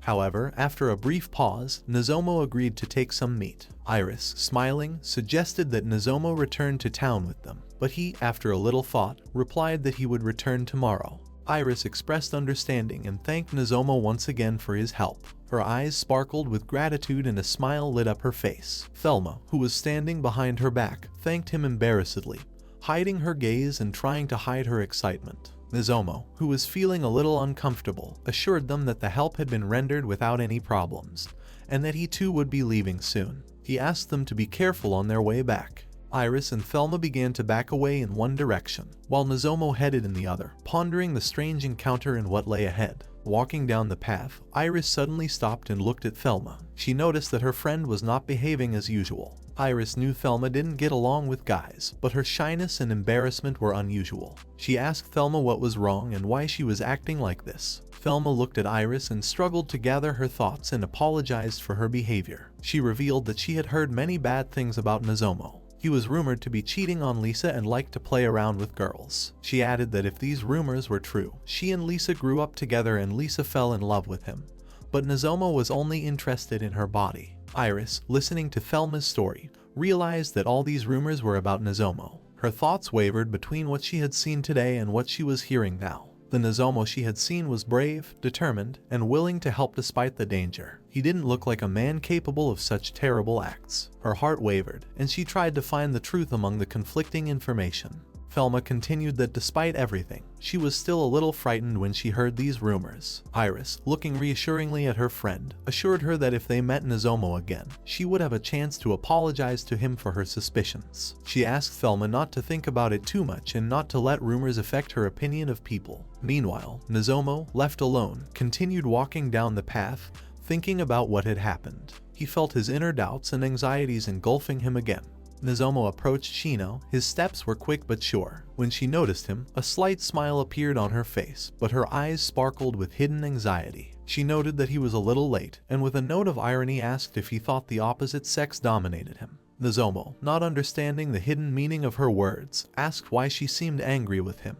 Shino, unable to bear it, knocked him down. Her movements were precise and quick like a predator's, and Nozomo realized that she was clearly in a bad mood. Stepping aside, she sharply stated that men only knew how to get in the way of women, and if you asked such a one to bring dinner, he would fail. Nozomo remained lying on the ground, looking after his teacher and pondering her words. He knew that Shino expected more from him and felt that he had disappointed her. The next day, Shino toughened his training twice as much. Exercises that seemed difficult to him before now became almost unbearable. Shino spared him no mercy, demanding maximum effort every time. Nozomo realized that this was her way of making him stronger, but at times he felt like he was at the edge of his abilities. In the evening, after a hard day, Iris lay in her room with her eyes closed, immersed in thought. She recalled the events of the day, especially the moment when she had watched Nozomo. His speed and sword technique were simply incredible. He was like the embodiment of strength and determination, and his sword, made of mithril, a metal with a high affinity for magic, reflected his power. She understood that such a metal could store magic, making the weapon not only strong but also flexible. Her own sword, given to her by her father and sword master, had been her faithful partner since she first came to this city. This sword with magical properties was more than just a weapon to her. Its shining blade, adorned with delicate silver patterns, had always made her feel protected and strong. Engraved on the blade was the phrase of the silver wings of the evening star, symbolizing its power and grace. She stood at the window of her room, framed by heavy velvet curtains, and gazed pensively at her sword glittering in the rays of the setting sun. Its strongest attack, known as the lunar eclipse, was capable of piercing through any defense. Kai and magic are referred to as the sources of the soul. These ancient energies, hidden in the depths of every being, are remarkably powerful, but their nature is different. Magic is a manifestation of spiritual energy drawn from the very heart of the caster. It requires deep inner concentration and harmony with oneself. Magical spells depend on the caster's emotional state, clarity of mind, and ability for self-control. Every magician knows that his power is directly related to his state of mind. If a mage loses control of his emotions, his spells can become unmanageable. Kai, on the other hand, draws its power from the physical foundation of the caster. It is the energy that circulates through the body, nourishing the muscles and bones, giving strength and endurance. Kai is life energy that can be channeled and concentrated to enhance physical abilities. While magic requires calmness and inner peace, Kai requires physical fitness and discipline. Kai can be compared to the flow of a river. If its course is blocked, the energy builds up and can destroy everything in its path. This sword was created specifically to neutralize the repulsive nature of magic and Kai, harmoniously combining them into one blade. It was forged by craftsmen who know the ancient secrets of metallurgy and magic. Its blade was capable of cutting not only steel and stone, but also the scales of a dragon, the most powerful creature she had ever heard of. Iris, holding back a shudder, remembered the stories of dragons, those mythical creatures that once ruled the world and terrorized entire kingdoms. Her thoughts returned to Nozomo. She remembered the 10 seconds in which he had accomplished a task that had seemed almost impossible. His movements were so fast and precise that she barely had time to follow him. She realized that it would have taken her much more time and effort to achieve a similar result. In his eyes she saw an unwavering determination and confidence that she herself sometimes lacked. Standing at the window of her room, Iris looked out at the forest stretching beyond the city. She knew that Nozomo had decided to stay there for the night. Even she, with her skills and magic sword, would not think of staying in that dangerous place after sunset. The Spasm forest was full of dangers, especially at night when the beasts were most active. Being in their territory at such a time was tantamount to suicide. She realized that Nozomo was out there all alone, and she admired his courage and determination. Iris knew that only suicidal or very experienced scouts and secret agents could dare such an act. She remembered stories of those who disappeared into the forest without a trace, and those who returned but were never the same again. The forest hid not only beasts, but ancient creatures that few knew of, and Nozomo seemed ready to meet them face to face. Her thoughts returned to Nozomo again. She remembered his face, his expression when they met. He had the same fire in his eyes that warriors have when they are ready to fight to the last man. She saw in him not just a warrior, but a man with a deep inner strength, striving to overcome his fears and weaknesses. Her thoughts returned to him again and again, and she wondered who he really was and what lay behind his outward confidence. The next day around noon, Nozomo was walking through the academy's courtyard. The sun was high in the sky, casting its bright rays all around him. Nozomo squinted, covering his eyes with his hand to protect them from the blinding light. Around him, life was bustling. Students chattered, laughed, and discussed the latest news and assignments. Their lively conversations filled the space, creating an atmosphere of joy and lightheartedness that seemed to be beyond Nozomo's reach. As he passed by groups of students, he could feel their gazes on him. He felt uncomfortable around other students, for he knew that many of them despised him. The rumors and gossip that spread through the academy made him an outcast. He felt every slanted word, every glance full of dislike. He didn't want to eat lunch in the school cafeteria, where these feelings were amplified tenfold. However, eating lunch outdoors was not particularly pleasant either, especially on days like this when the sun shone particularly bright. Nozomo headed towards one of the quiet corners of the courtyard, hoping to find some peace there. His morning training session with Shino had been particularly brutal, and he felt exhausted. His body ached, and his strength had left him. Money problems had forced him to skimp on food, and now he had to make do with only what he could afford. He found a secluded spot under a tree where he could hide from prying eyes. Sitting down on the grass, he took a bun out of his bag and began to chew it slowly. The flavor was bland, but he knew it could have been worse. He ate mechanically, immersed in his thoughts, trying to gather strength for the rest of the day. Suddenly his attention was caught by a girl standing nearby. She looked younger than him, but something in her gaze seemed familiar to Nozomo. Looking at her uniform, Nozomo immediately realized that she was an Eclose student. Eclose is an auxiliary school closely related to Salmonati Academy. It focuses on educating younger students, usually around the age of 10. The aim of this school is to identify children who already show signs of giftedness at a young age. Eclose helps them to develop their abilities while they are still young and amenable to learning. Mostly, children of dignitaries are enrolled in this school, and it is no surprise that many of them have special talents. Nozomo thought that the girl looked too young even for an Eclose student. He noticed how she started making strange movements, as if she had stepped on something or tried to brush something off. He couldn't just pass by and decided to find out what was wrong. His natural sense of justice and desire to help overpowered his inner fears and insecurities. As he approached the girl, Nozomo noticed her worried face and quietly asked if she was okay. She turned around and looked at him. Her large eyes shone with some confusion, but not fear. He thought he had seen someone very much like her before, maybe in one of his dreams or long ago memories. Nozomo cautiously asked her if she was from Eclose and what she was doing alone in this place. The girl nodded and, stammering, began to explain that she had been playing with Tank during her lunch break. Her voice was quiet and a little shaky, as if she was afraid of being misunderstood or judged. Nozomo was surprised to hear such a strange name and looked up to where the girl was looking. On one of the tall branches of the tree sat a small black kitten playing with a shiny bracelet that it had apparently stolen from the girl. The kitten seemed to be enjoying his trophy, running his paws over it and licking the sparkling beads. The girl explained that it was her bracelet, and that she didn't know why. but the kitten had taken it and dragged it up the tree. There was sadness and worry in her voice. She raised her eyes to Nozomu, hoping that he could help her. The girl begged the kitten to return her bracelet and come down. Nozomu, after scrutinizing the tree, noticed that it was quite tall, with smooth bark and sparse branches, making it difficult to climb.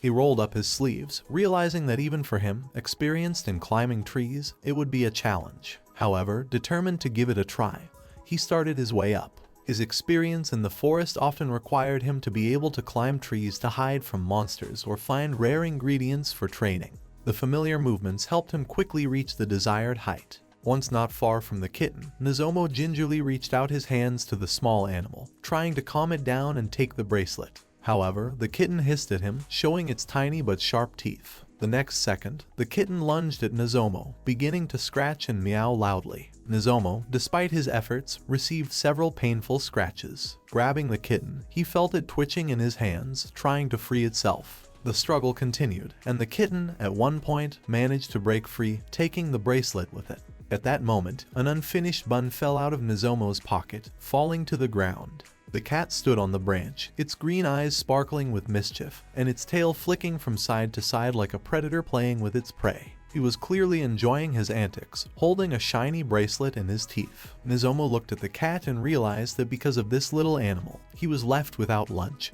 because the bun that had fallen out of his pocket was now lying on the ground, covered in dirt. Gritting his teeth and gathering all his strength, Nozomu decided not to give up. He tried again to approach the cat to retrieve the bracelet. The girl below was watching anxiously and quietly asked if they were all right. Nozomu, trying to reassure her, nodded in response, though he himself could feel the tension building.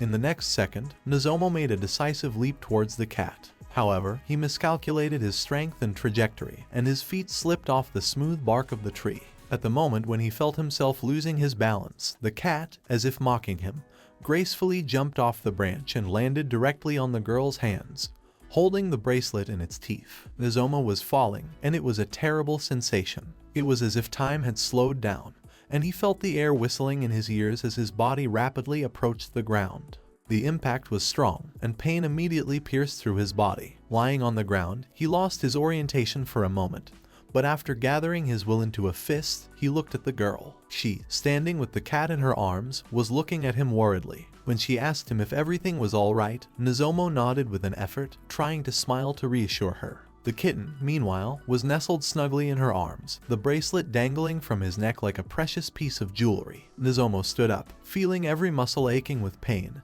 and asked if the bracelet was all right. The girl carefully examined her jewelry and said with relief that it seemed to be fine. Then, with sincere gratitude in her eyes, she thanked Nozomu for helping her. He saw her face light up with joy, and it filled his heart with warmth despite all the hardship he had just now. Nozomu, realizing that it was no big deal for him to help the girl, quickly reassured her. Suddenly, the girl realized that she had not introduced herself, and was a little embarrassed by this. She gave her full name as Samaliana, but added with a smile that her friends usually called her Somiya. Nozomu, deciding to be polite, also introduced himself and with a friendly smile asked if she would be uncomfortable if he also called her Samiya like her close friends. The girl nodded happily, expressing her sincere gratitude for his help. Nozomu smiled back, feeling his heart fill with warmth. It was the first time in a long time that someone had thanked him so sincerely, and it felt good. Nozomu looked at the girl whose smile was so sincere and bright that it resembled a ray of sunshine with surprise and joy. In her eyes glittered gratitude. Suddenly, the bell rang, signaling the beginning of class. Nozomu, realizing that the girl needed to hurry, gently warned her about it. She nodded and said that she really should hurry back to class. After thanking Nozomu sincerely once more, the girl began to run away. He stared after her, realizing that he was left without lunch. But it didn't matter, as he felt needed and useful for the first time in a long time.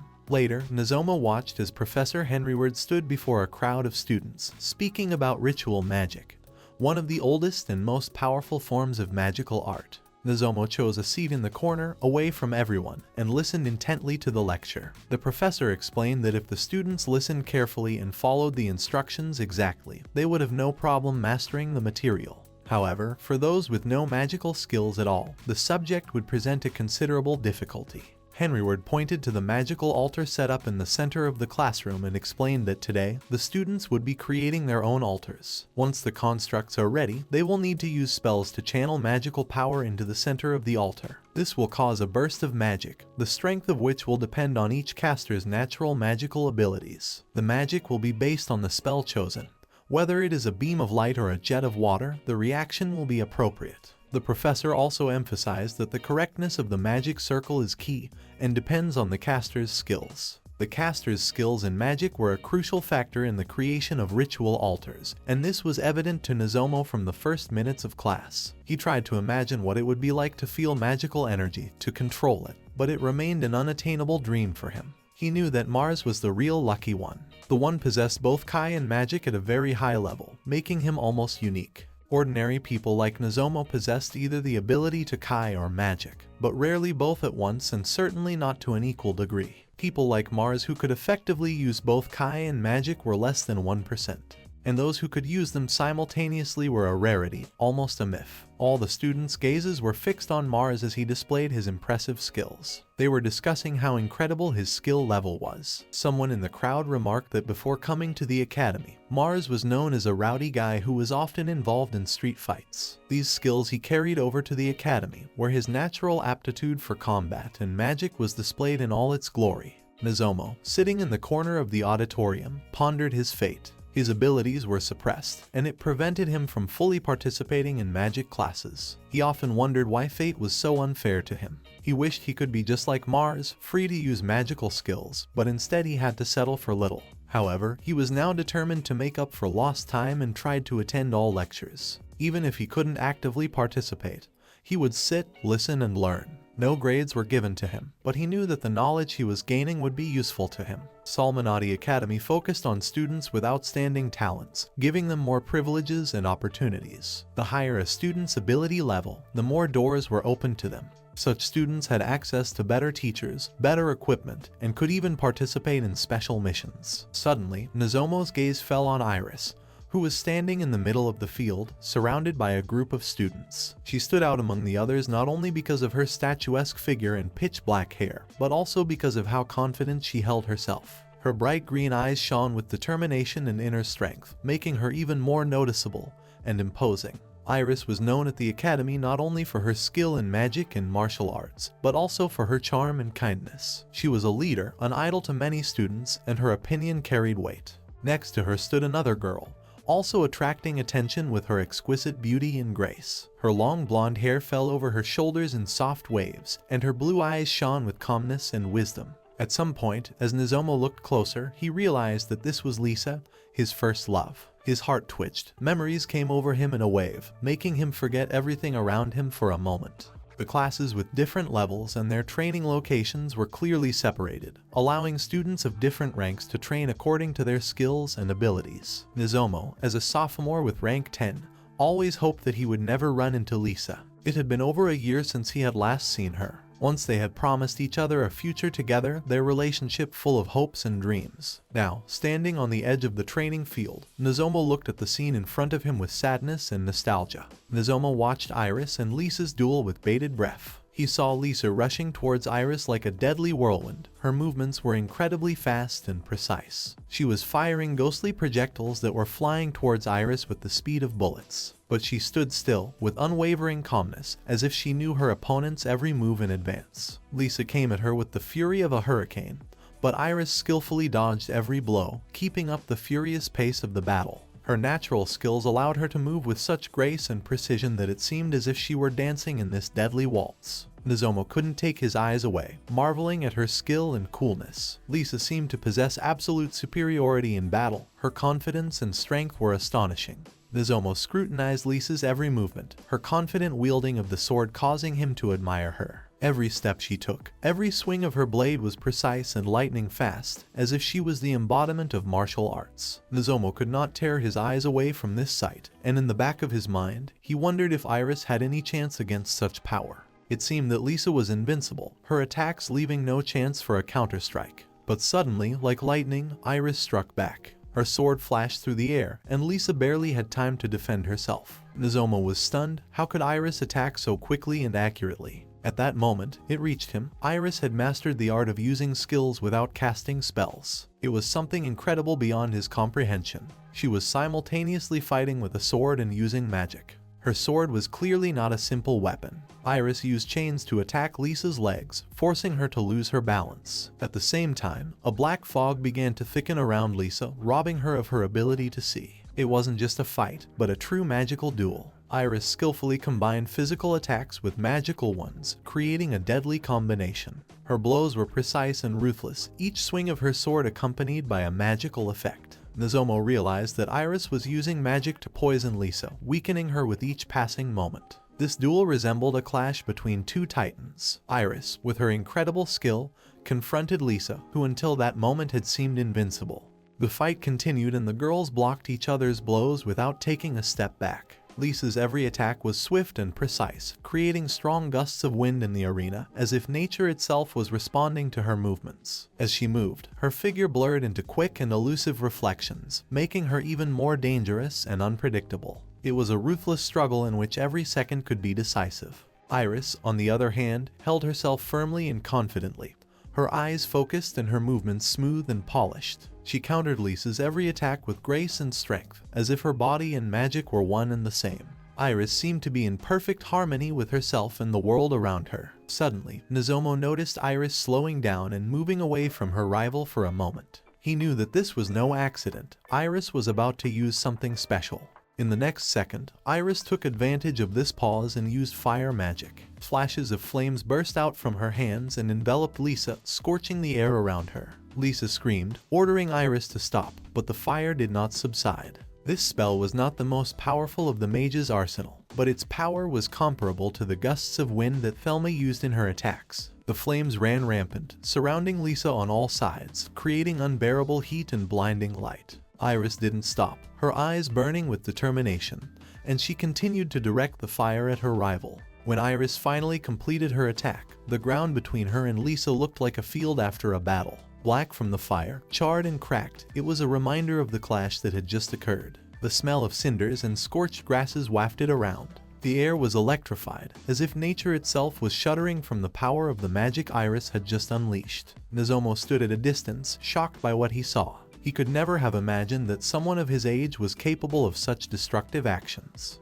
After the fight was over, when the dust had settled and the air had stopped shaking from the strain of magical energy, Lisa approached Iris. Her face was still flushed from the effort, but there was a glow of respect in her eyes. She asked Iris how long she had been preparing for this attack. Iris, still breathing a little heavily, explained that she had started preparing from the very beginning of their battle. Lisa's attacks were ruthless and required maximum concentration and preparation time. She admitted that she had to concentrate on the battle, otherwise Lisa could defeat her. Lisa nodded, her face softening. She realized how much hard work had been put into this battle and expressed her understanding. She smiled and added that she considered it a compliment. As Lisa began to move away from Iris, the latter was pensive. Her mind was swarming with thoughts brimming with new discoveries and contradictions. Iris realized that Lisa was the same girl that Nozomo had once loved. Now, as she learned, Lisa was dating his best friend Ken Nodes. Iris watched Lisa head towards Ken with ease and her face lit up with happiness when she was near him.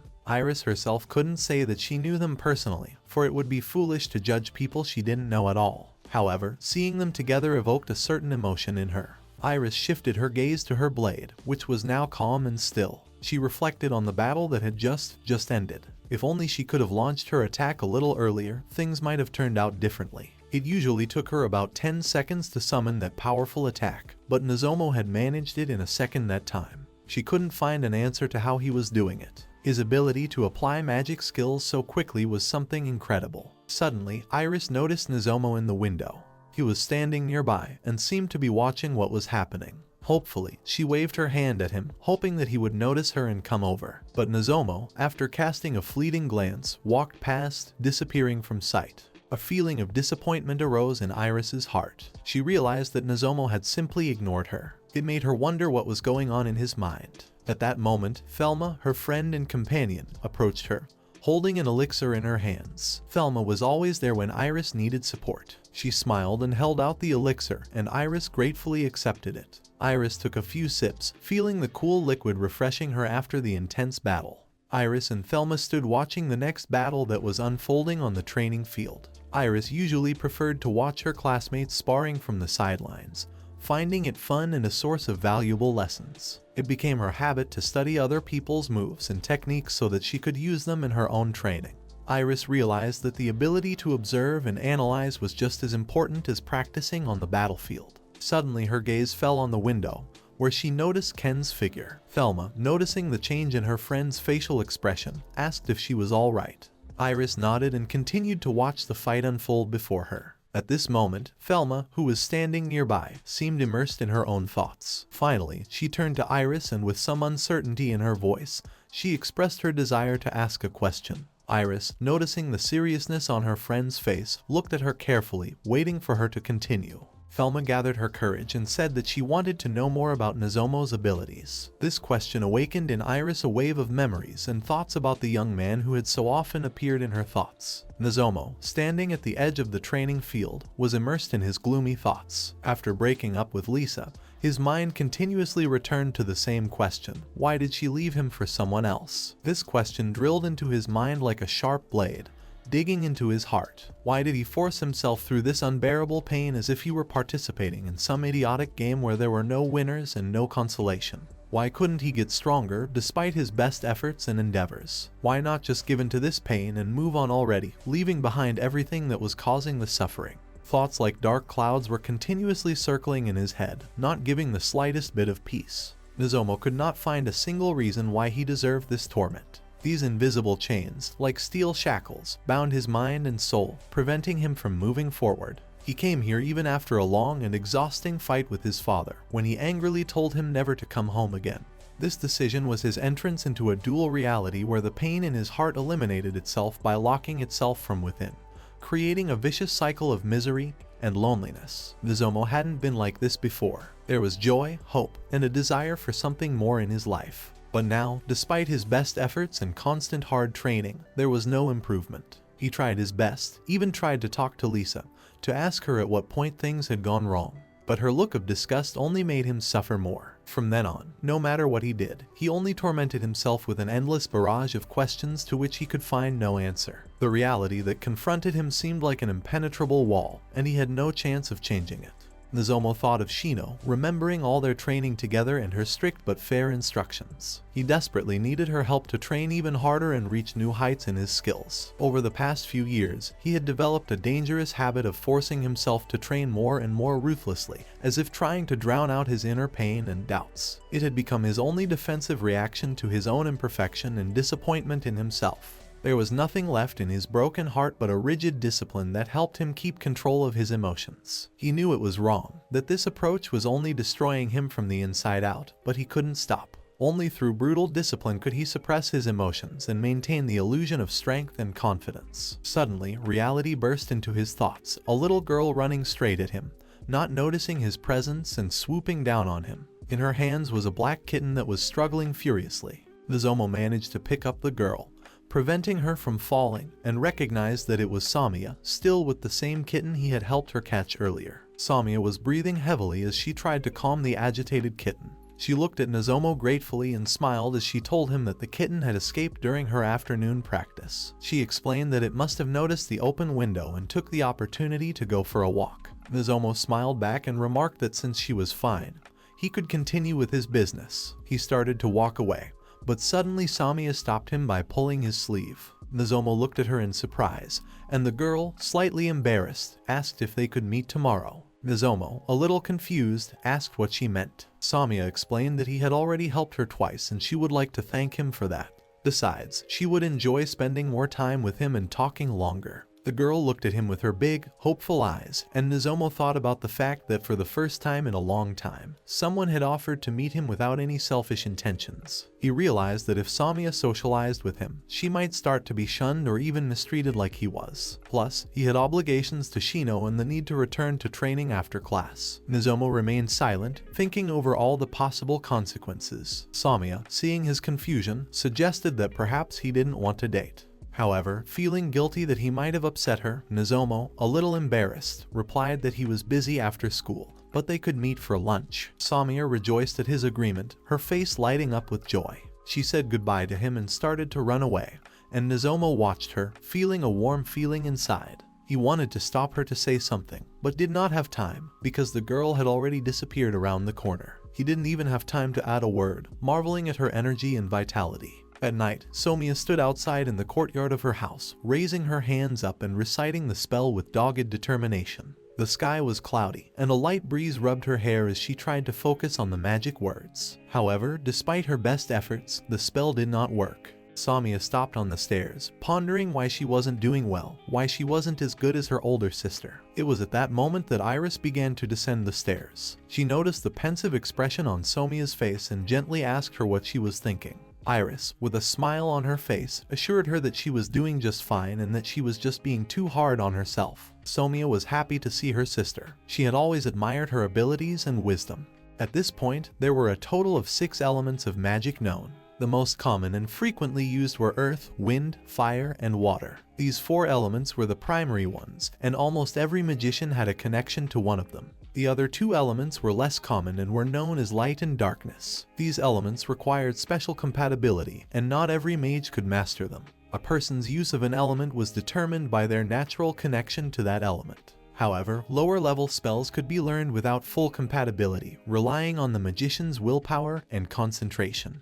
The more complex the spell, the more important compatibility with the element became. Iris approached Somiya and asked with concern in her voice if she was having trouble with any particular spell. Somiya, a little embarrassed, opened her magic book and pointed to the section on light magic. Iris looked at the page carefully and noticed that starting with light magic was quite ambitious. Light magic was considered one of the most difficult to master, requiring not only fortitude but also a deep understanding of the essence of light. Somiya explained that the spell she was trying to use was based on creating a small glowing ball of light known as a lantern. Iris, extending her hand, summoned a small blob of light in her palm. Its soft and warm glow illuminated her face, and she began to explain to her sister that in order to successfully perform the spell, she needed to focus on the speed of the spell. Light magic required a lot of energy, and it was important to find the right balance so that the glow didn't fade too quickly. Iris showed how to hold the flow of energy so that the light remained steady and even. Iris specialized in the element of darkness, but her talents extended far beyond one school of magic. She could easily utilize other elements as well, making her one of the most gifted students at Salmonati Academy. Somiya was amazed to see her sister controlling light with ease. She tried again to create a light clot, but so far, so unsuccessful. Iris sat beside her on the grass and patiently guided her, sharing her knowledge and experience. The 2 of them sat in the courtyard, enjoying the cool evening air and the soft light of the street lamps. Iris, looking carefully at her younger sister, noticed that Somiya seemed noticeably happier lately and asked her why. There was genuine concern and interest in her voice. Somiya, a little embarrassed, told her that she had recently made a new friend. Iris raised her eyebrows in surprise and began to ask her what he was like. Somiya, thinking about it, remembered Nozomu. She described him as a person who always seems sad, as if he is always tormented by something. But he is also very kind and caring. Somiya told the story of how her kitten stole a bracelet a couple of days ago and hid in a tall tree. She was desperate, not knowing how to get her item, but Nozomu came to her rescue, climbed up the tree and returned the bracelet. Iris, smiling, expressed understanding and praised her sister for having such a good friend.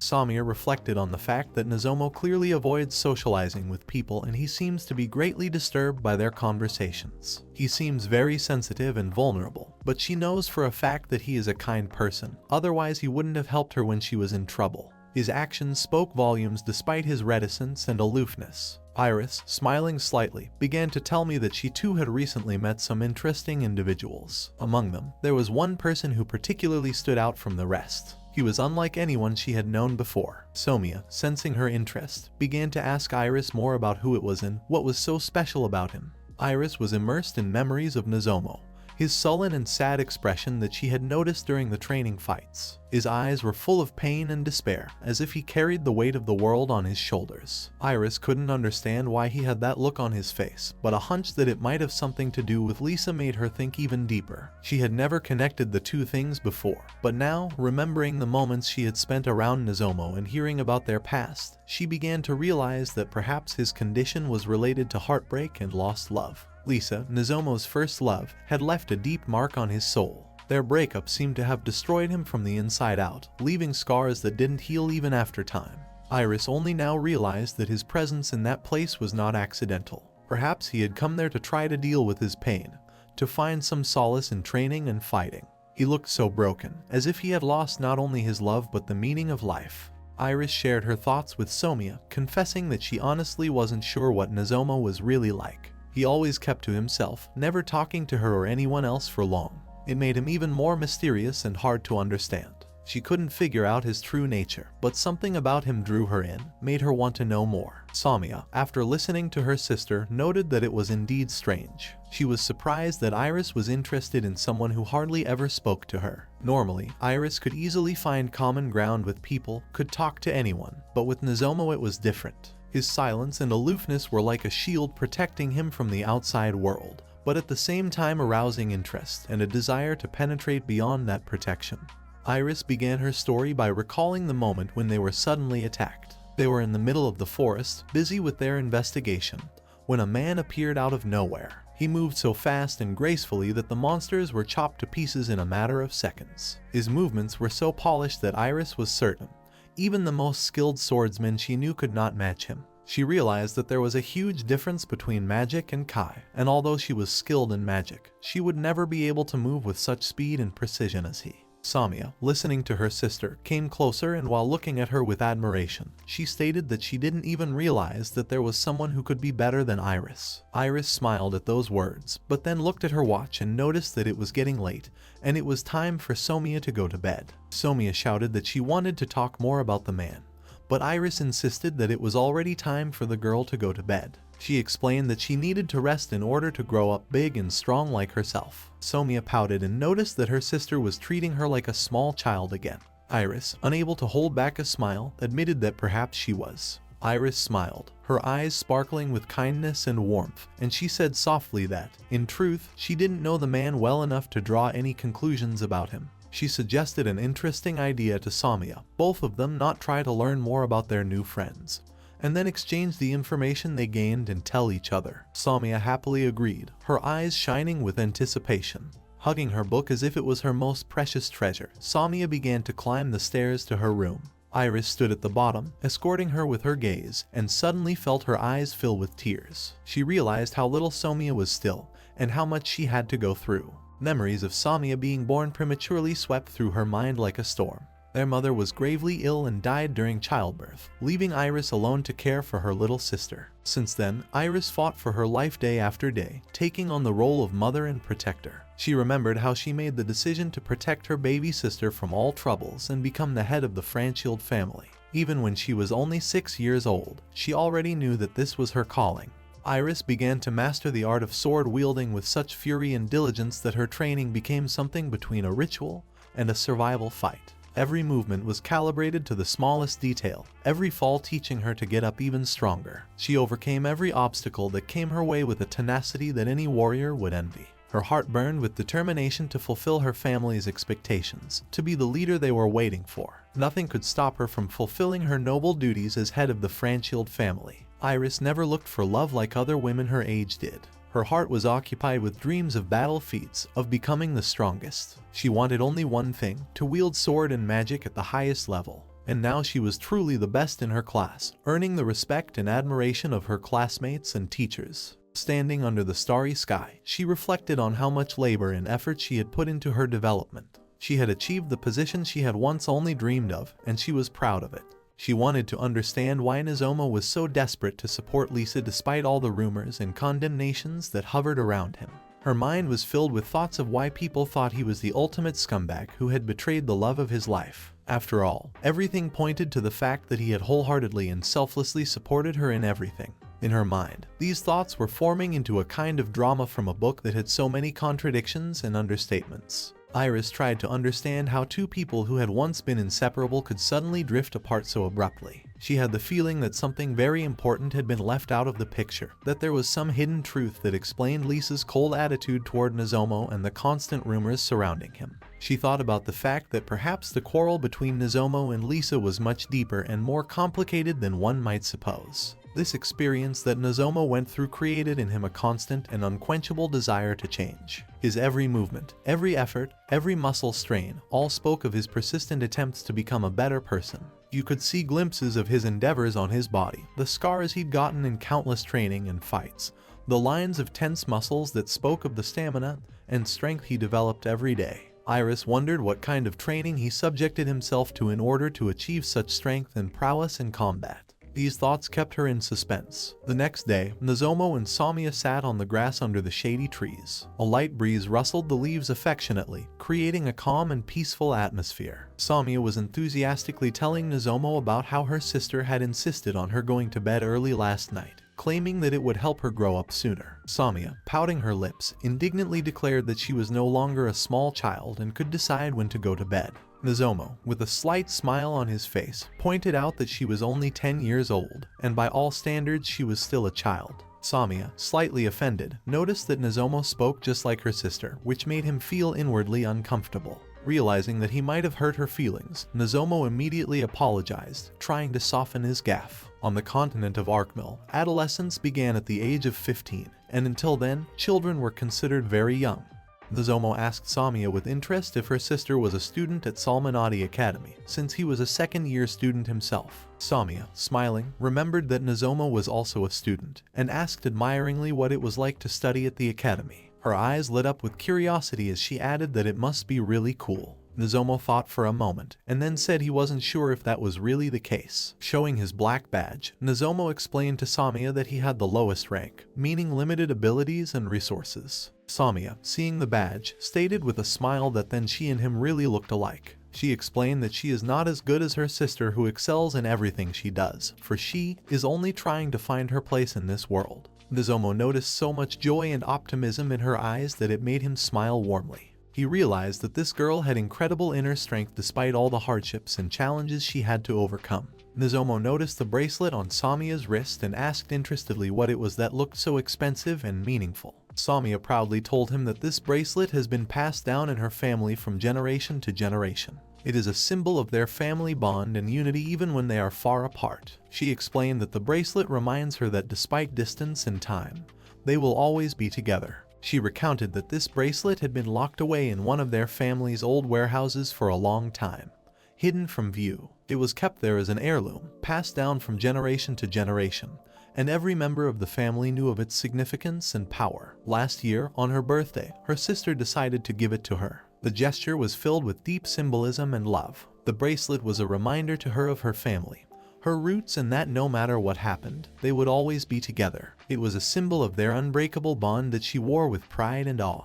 Nozomu remarked that this was why the bracelet was so expensive and precious to her. He realized how important it was to have such family little things that connected with family members and gave a sense of unity and warmth. Nozomu looked at Samiya with a soft smile and asked when her birthday was. Samiya, blushing a little at the unexpected attention, said that her birthday was just around the corner. She added that unfortunately her father was away right now and wouldn't be able to join the party, but her sister had promised to throw a real party, and she was excited about it. Nozomu smiled sincerely and said that it sounded wonderful. He then asked Samiya what she thought about lunch, to which the girl happily replied that she was having lunch with her sister today. At that moment, as if by magic, Iris suddenly approached them. It turned out that she had been looking for Samiya all this time, worried about her safety. Samiya was surprised to see her sister, and Iris, noticing Nozomu beside her, was astonished. She hadn't expected to see him in the company of her younger sister and immediately felt some sort of dissonance. Samiya ran to hug her sister as if she hadn't seen her in ages, her small arms wrapped around Iris's waist and her face lit up with joy.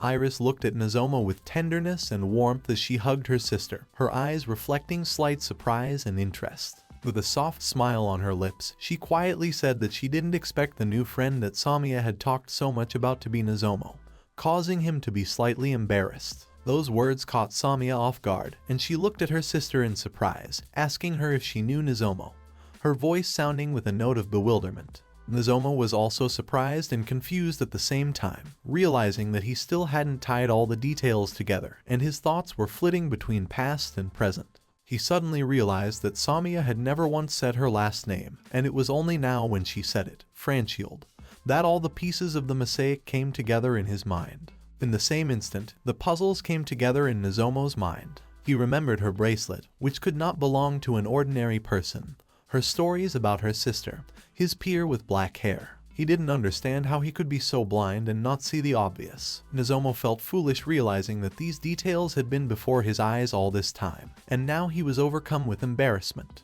Iris handed Samiai her lunch, carefully wrapped in a white cloth. She then turned to Nozomu and with a friendly smile invited him to join them. Nozomu hesitated, not knowing what to say, feeling slightly embarrassed at such an unexpected invitation. He looked at Iris, her beautiful face radiating calmness and confidence, and his thoughts muddled in his head. She was like a goddess to many students, trustworthy and always ready to help, and it seemed to him that he was not worthy of her company. Nozomu knew that she was practically idolized, and realized that she received many lunch invitations. Unlike him, the loser, he found it hard to believe that he could be welcome in her company, and his thoughts vacillated between the desire to accept the invitation and the fear of being rejected. He also realized that if they had been in a more crowded place, this news would have spread around the school with incredible speed, and that made him even more hesitant. Nozomu started to apologize, saying that he would probably refuse, but Samiya didn't stop. Without waiting for his response, she grabbed his hand and dragged him to her place, insisting that he eat with them. Nozomu tried to stop her, feeling out of place, but Samiya was persistent, her eyes sparkling with determination. Iris, watching their interaction, noticed that Nozomu didn't like public places and it made him uncomfortable. Her gaze became soft and understanding. Nozomu, embarrassed by the attention, apologized and said that there were too many people around and he didn't like it, his voice trembling with excitement. Samiya, with her usual vivacity and energy, offered to eat right here under the trees where no one was around, her smile glowing with joy. Iris agreed to her sister's suggestion, adding that she wouldn't mind eating in a quiet place, her voice sounding soft and soothing. Samiya happily stated that she was fine anywhere as long as Nozomu was with them. Her words were filled with genuine joy and warmth. This touching confession made Nozomu smile, and he felt his heart fill with warmth. He suddenly realized that these two sisters had become something important to him, giving his life new colors, and this thought filled his soul with light. Nozomu addressed Iris, calling her lady as if emphasizing her high status and respect. Iris instantly stopped him, gently but firmly explaining that he should not add formality when addressing her. Her words were full of confidence and calmness as she explained that in Arkhazam, homeland status no longer mattered as much as it used to. Nozomu nodded, expressing understanding and respect for her words, realizing that he had to change his attitude. Nozomu, still feeling slightly embarrassed by his formality, asked Iris about Thelma and whether she planned to join them. Iris, with a slight smile, reminded him that Professor Jihad had invited Thelma to his office, and so she would not be able to have lunch with them. She added that Thelma had told her to go ahead and have lunch without her, which caused Nozomu to become slightly wistful. Nozomu thought about the principal of Salmanati Academy, Jihad Rondel. This man was a legendary figure known throughout the continent. He fought on the front lines of the war against the demons that broke out 20 years ago, and changed the history of Arknal forever. Jihad Rondel was considered one of the strongest swordsmen in the world, his name synonymous with courage and fighting prowess. The Great Demon Migration began in the northeastern part of the continent, heralding a great catastrophe later called the Great Invasion. The demon hordes swept over the lands of Arknal like a merciless tsunami, leaving behind only destruction and death. Hundreds of thousands of people died, millions were forced to leave their homes, fleeing to neighboring lands. It was a time of despair and chaos, with the future of humanity hanging in the balance. For the first time in history, all countries united in the face of a common threat. Large armies gathered from all parts of the continent stood in the way of the demonic horde. This war was the greatest test for all involved. Heroes like Jihad Rondel led their armies with unparalleled courage and determination, fighting for the survival of their world. The damage caused by the demon invasion was immense. Entire countries were wiped out, their populations scattered to other regions in search of refuge. With the immediate threat gone, leaving devastation in its wake, many countries faced internal turmoil. A flood of refugees filled the streets of devastated cities, and people wondered if the world would ever recover from such a cataclysmic event. The widespread destruction and loss of life forced the continent's leaders to think about the future. They decided to create a place where refugees could find shelter, and where the younger generation could prepare for possible new threats. Thus was born the idea of the Salmanati Academy, meant to be a symbol of rebirth and hope. The Salmonati Academy became a place where the best minds and military strategists came together to share knowledge and develop new technologies. Arkhazam, the city built around the academy, became a center of research and innovation. Each country invested its resources to create and maintain this unique place. Iris, noticing that Nozomu was brooding, tried to distract him from his gloomy thoughts by assuring him that he didn't need to worry about Thelma. At that moment, Nozomu's attention was caught by the cute puppy drawing on Iris's bag. Her bag decorated with a childish drawing seemed to be a contrast to her serious and cold-blooded image. His face lit up with a smile, and Iris, noticing this, asked what was wrong. Nozomu, still smiling, explained that he had simply seen something unexpected. It was hard for him to imagine that a serious and strong girl like Iris could have such a cute detail. Samia, noticing where he was looking, cheerfully announced that her sister adored dogs, although she herself thought cats were cuter. Iris smiled, confirming her sister's words, and that smile lit up her face, making her even more attractive. Iris looked at Somia and said with a smile that she was wrong and dogs were definitely cuter. She added that puppies were especially cute, and there was nothing in the world that could match their charm. Nozomu did not understand why they had suddenly started this argument, but watched them with interest. Samia, disagreeing with her sister, stated that she understood what the argument was about but still thought that cats were better. Iris, not backing down, continued, she is sure that Somia has seen how dogs wag their tails and follow their masters everywhere. These cute gestures make you want to hug them and never let them go. Somia, determined to defend her position, pointed to the kitten nestled in her lap and asked how Iris could claim that dogs are cuter than cats. She added that when she strokes her kitten,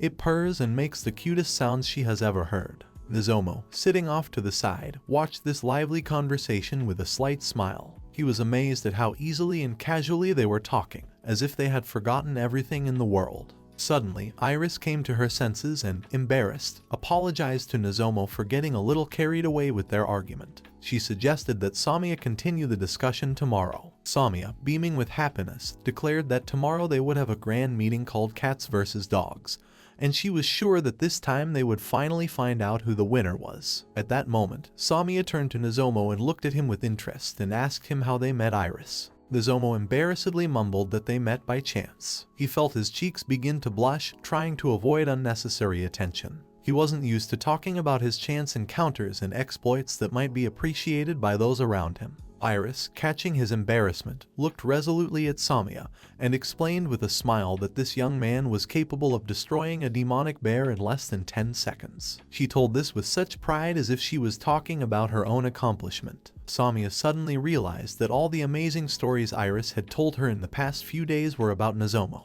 Her eyes widened with surprise and admiration. She had in no way expected that the humble guy she had met would turn out to be such an outstanding warrior. Iris, noticing her sister's reaction, continued the story. She explained that Thelma, her close friend, had almost fallen victim to an attack, but Nozomu had saved her at the last moment, showing incredible bravery and skill. Nozomu, not wanting to look like a hero, tried to diminish his importance. He began to deny his role in the rescue, explaining that he was just the lowest-ranked student in the school. He felt his voice shaking with embarrassment, for he was not used to praise and admiration. He explained that his abilities were suppressed, making him the worst student in the academy. Iris frowned slightly and remarked that it was strange, because his attacks were so powerful and precise. She didn't understand why he remained at such a low level. Nozomu, sighing, began to talk about his training. He explained that his attack was too powerful to be used in training battles at the academy. He revealed that he had been told that with such a powerful attack, he could accidentally kill someone.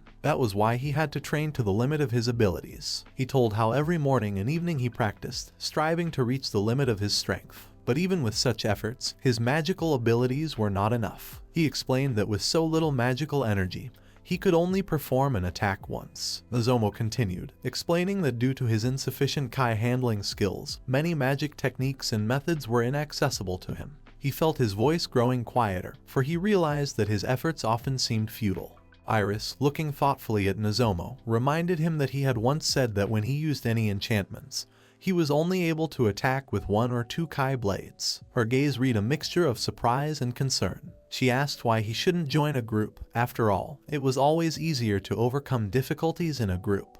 Nozomu, slightly drooping, quietly stated that no one wanted to team up with him. His voice sounded muffled, as if he had already accepted this fact. Iris, not understanding why this was happening, asked if his suppression of abilities was the reason, and Nozomo nodded, confirming her guess. At that moment, all three of them fell into silence, pondering what they had just heard. Every word Nozomo said echoed in their hearts, making them think about the injustice of the world in which they lived. Iris, looking at Nozomo with a kind of sympathy and determination, stated that she did not know if it was right to say such a thing, but he did not need to be strong to be in the group. She reminded him that he was familiar with the Spasm forest, and that knowledge alone would certainly raise his priority on the list. She explained that his experience and knowledge of dangerous places could be invaluable to any team.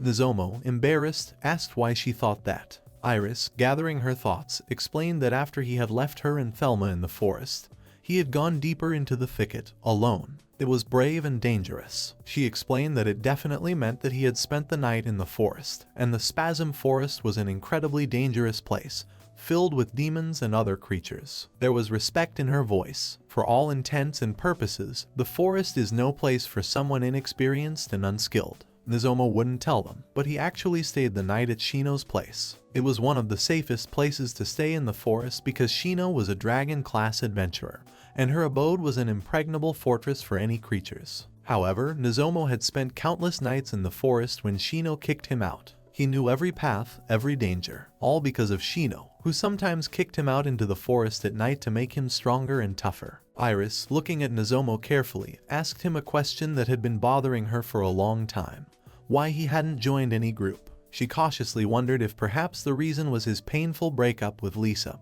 or perhaps hostility from the other students. Iris also suggested that there might be another reason, which he had not yet mentioned. His thoughts whirled through his head, bringing him back to those painful moments when he had broken up with Lisa and how the other students had started treating him badly. Iris, seeing his confusion and pain, gently asked him not to misunderstand her. She explained that she didn't know the whole truth about his situation and wasn't inclined to jump to conclusions without having all the facts. She was interested in the truth, not rumors. But Nozomo, unable to withstand the rush of emotions and memories, suddenly stood up. He looked at Samia, trying to remain calm, and apologized, saying that he had to leave. He then quickly withdrew, leaving the two of them alone. Samia, puzzled by Nozomo's sudden behavior, turned to Iris, waiting for an explanation. Iris looked at Samia and noticed that her younger sister didn't know the whole truth. She slowly began to explain that the students of Salmonati Academy dislike Nozomo. They consider him a useless lowlife due to his lack of significant progress and accomplishments. However, Iris realized that this was not the whole truth. She wanted to personally talk to Nozomo and find out what was really going on. Iris was surrounded by people who respected her path and her efforts. The thought of Nozomo becoming an outcast did not settle in her mind. It seemed impossible to her that someone who had worked so hard would be rejected and humiliated. She saw him as someone with a deep-seated sense of insecurity and distrust of the world around him.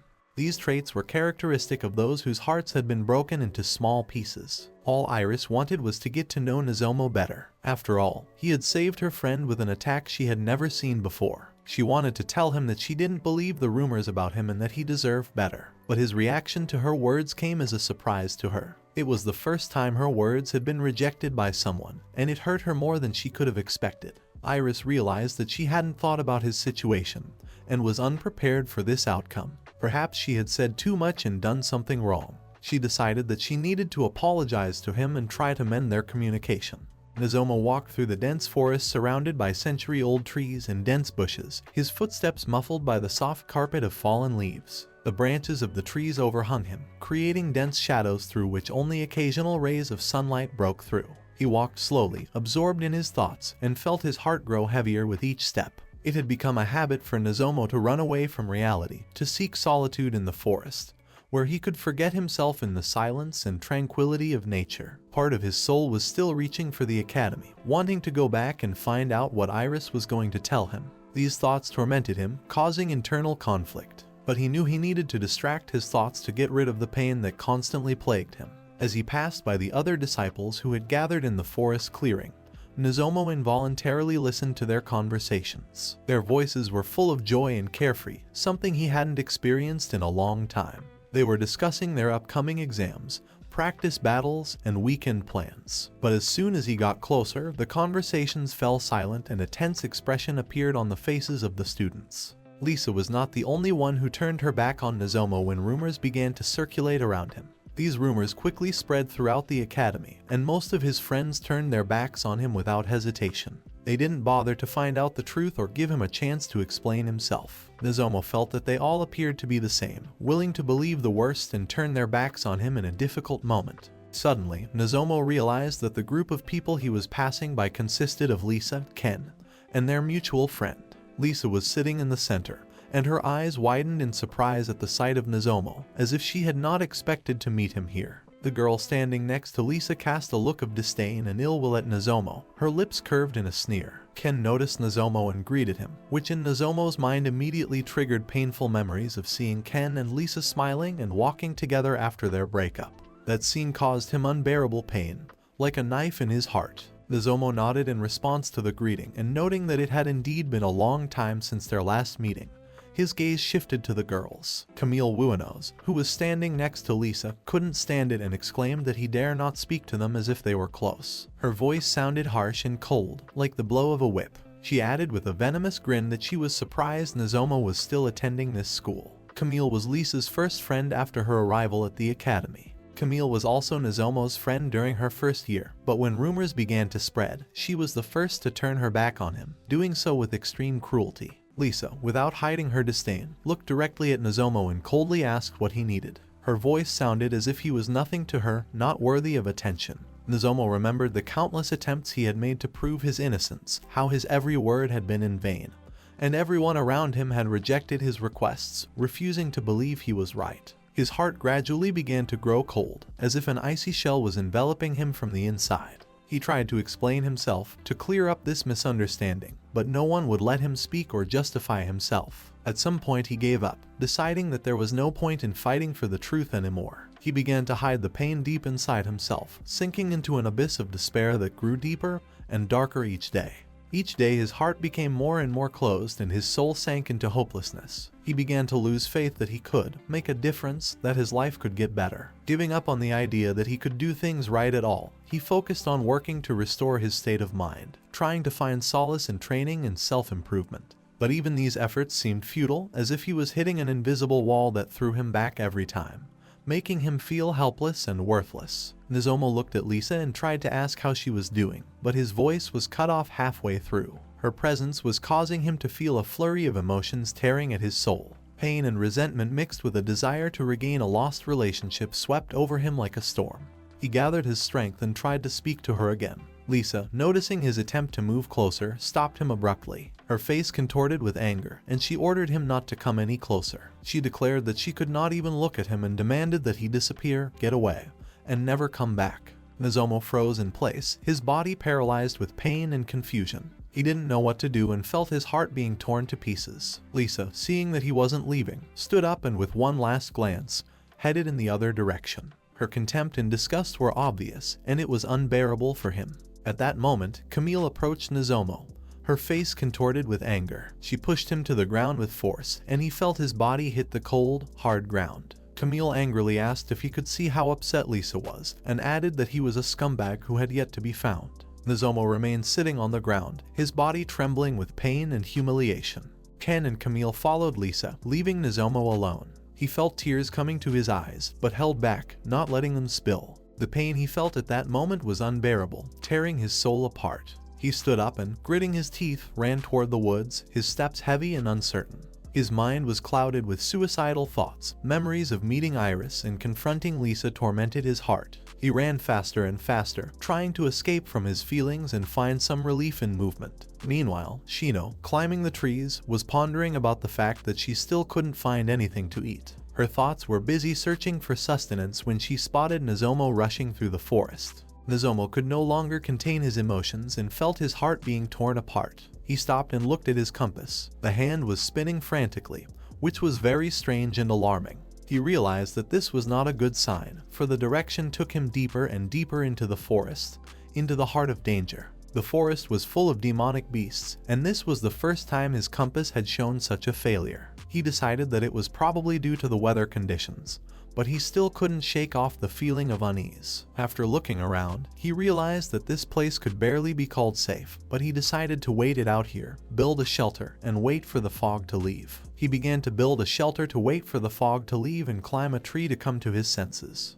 Suddenly, he noticed a strange glow deep in the forest between the trees. It was so unexpected and incomprehensible that it caused him a feeling of uneasiness. The glow caught his attention, and he stared intently into the forest, trying to figure out what was going on. His heart beat faster, adrenaline pumping through his veins.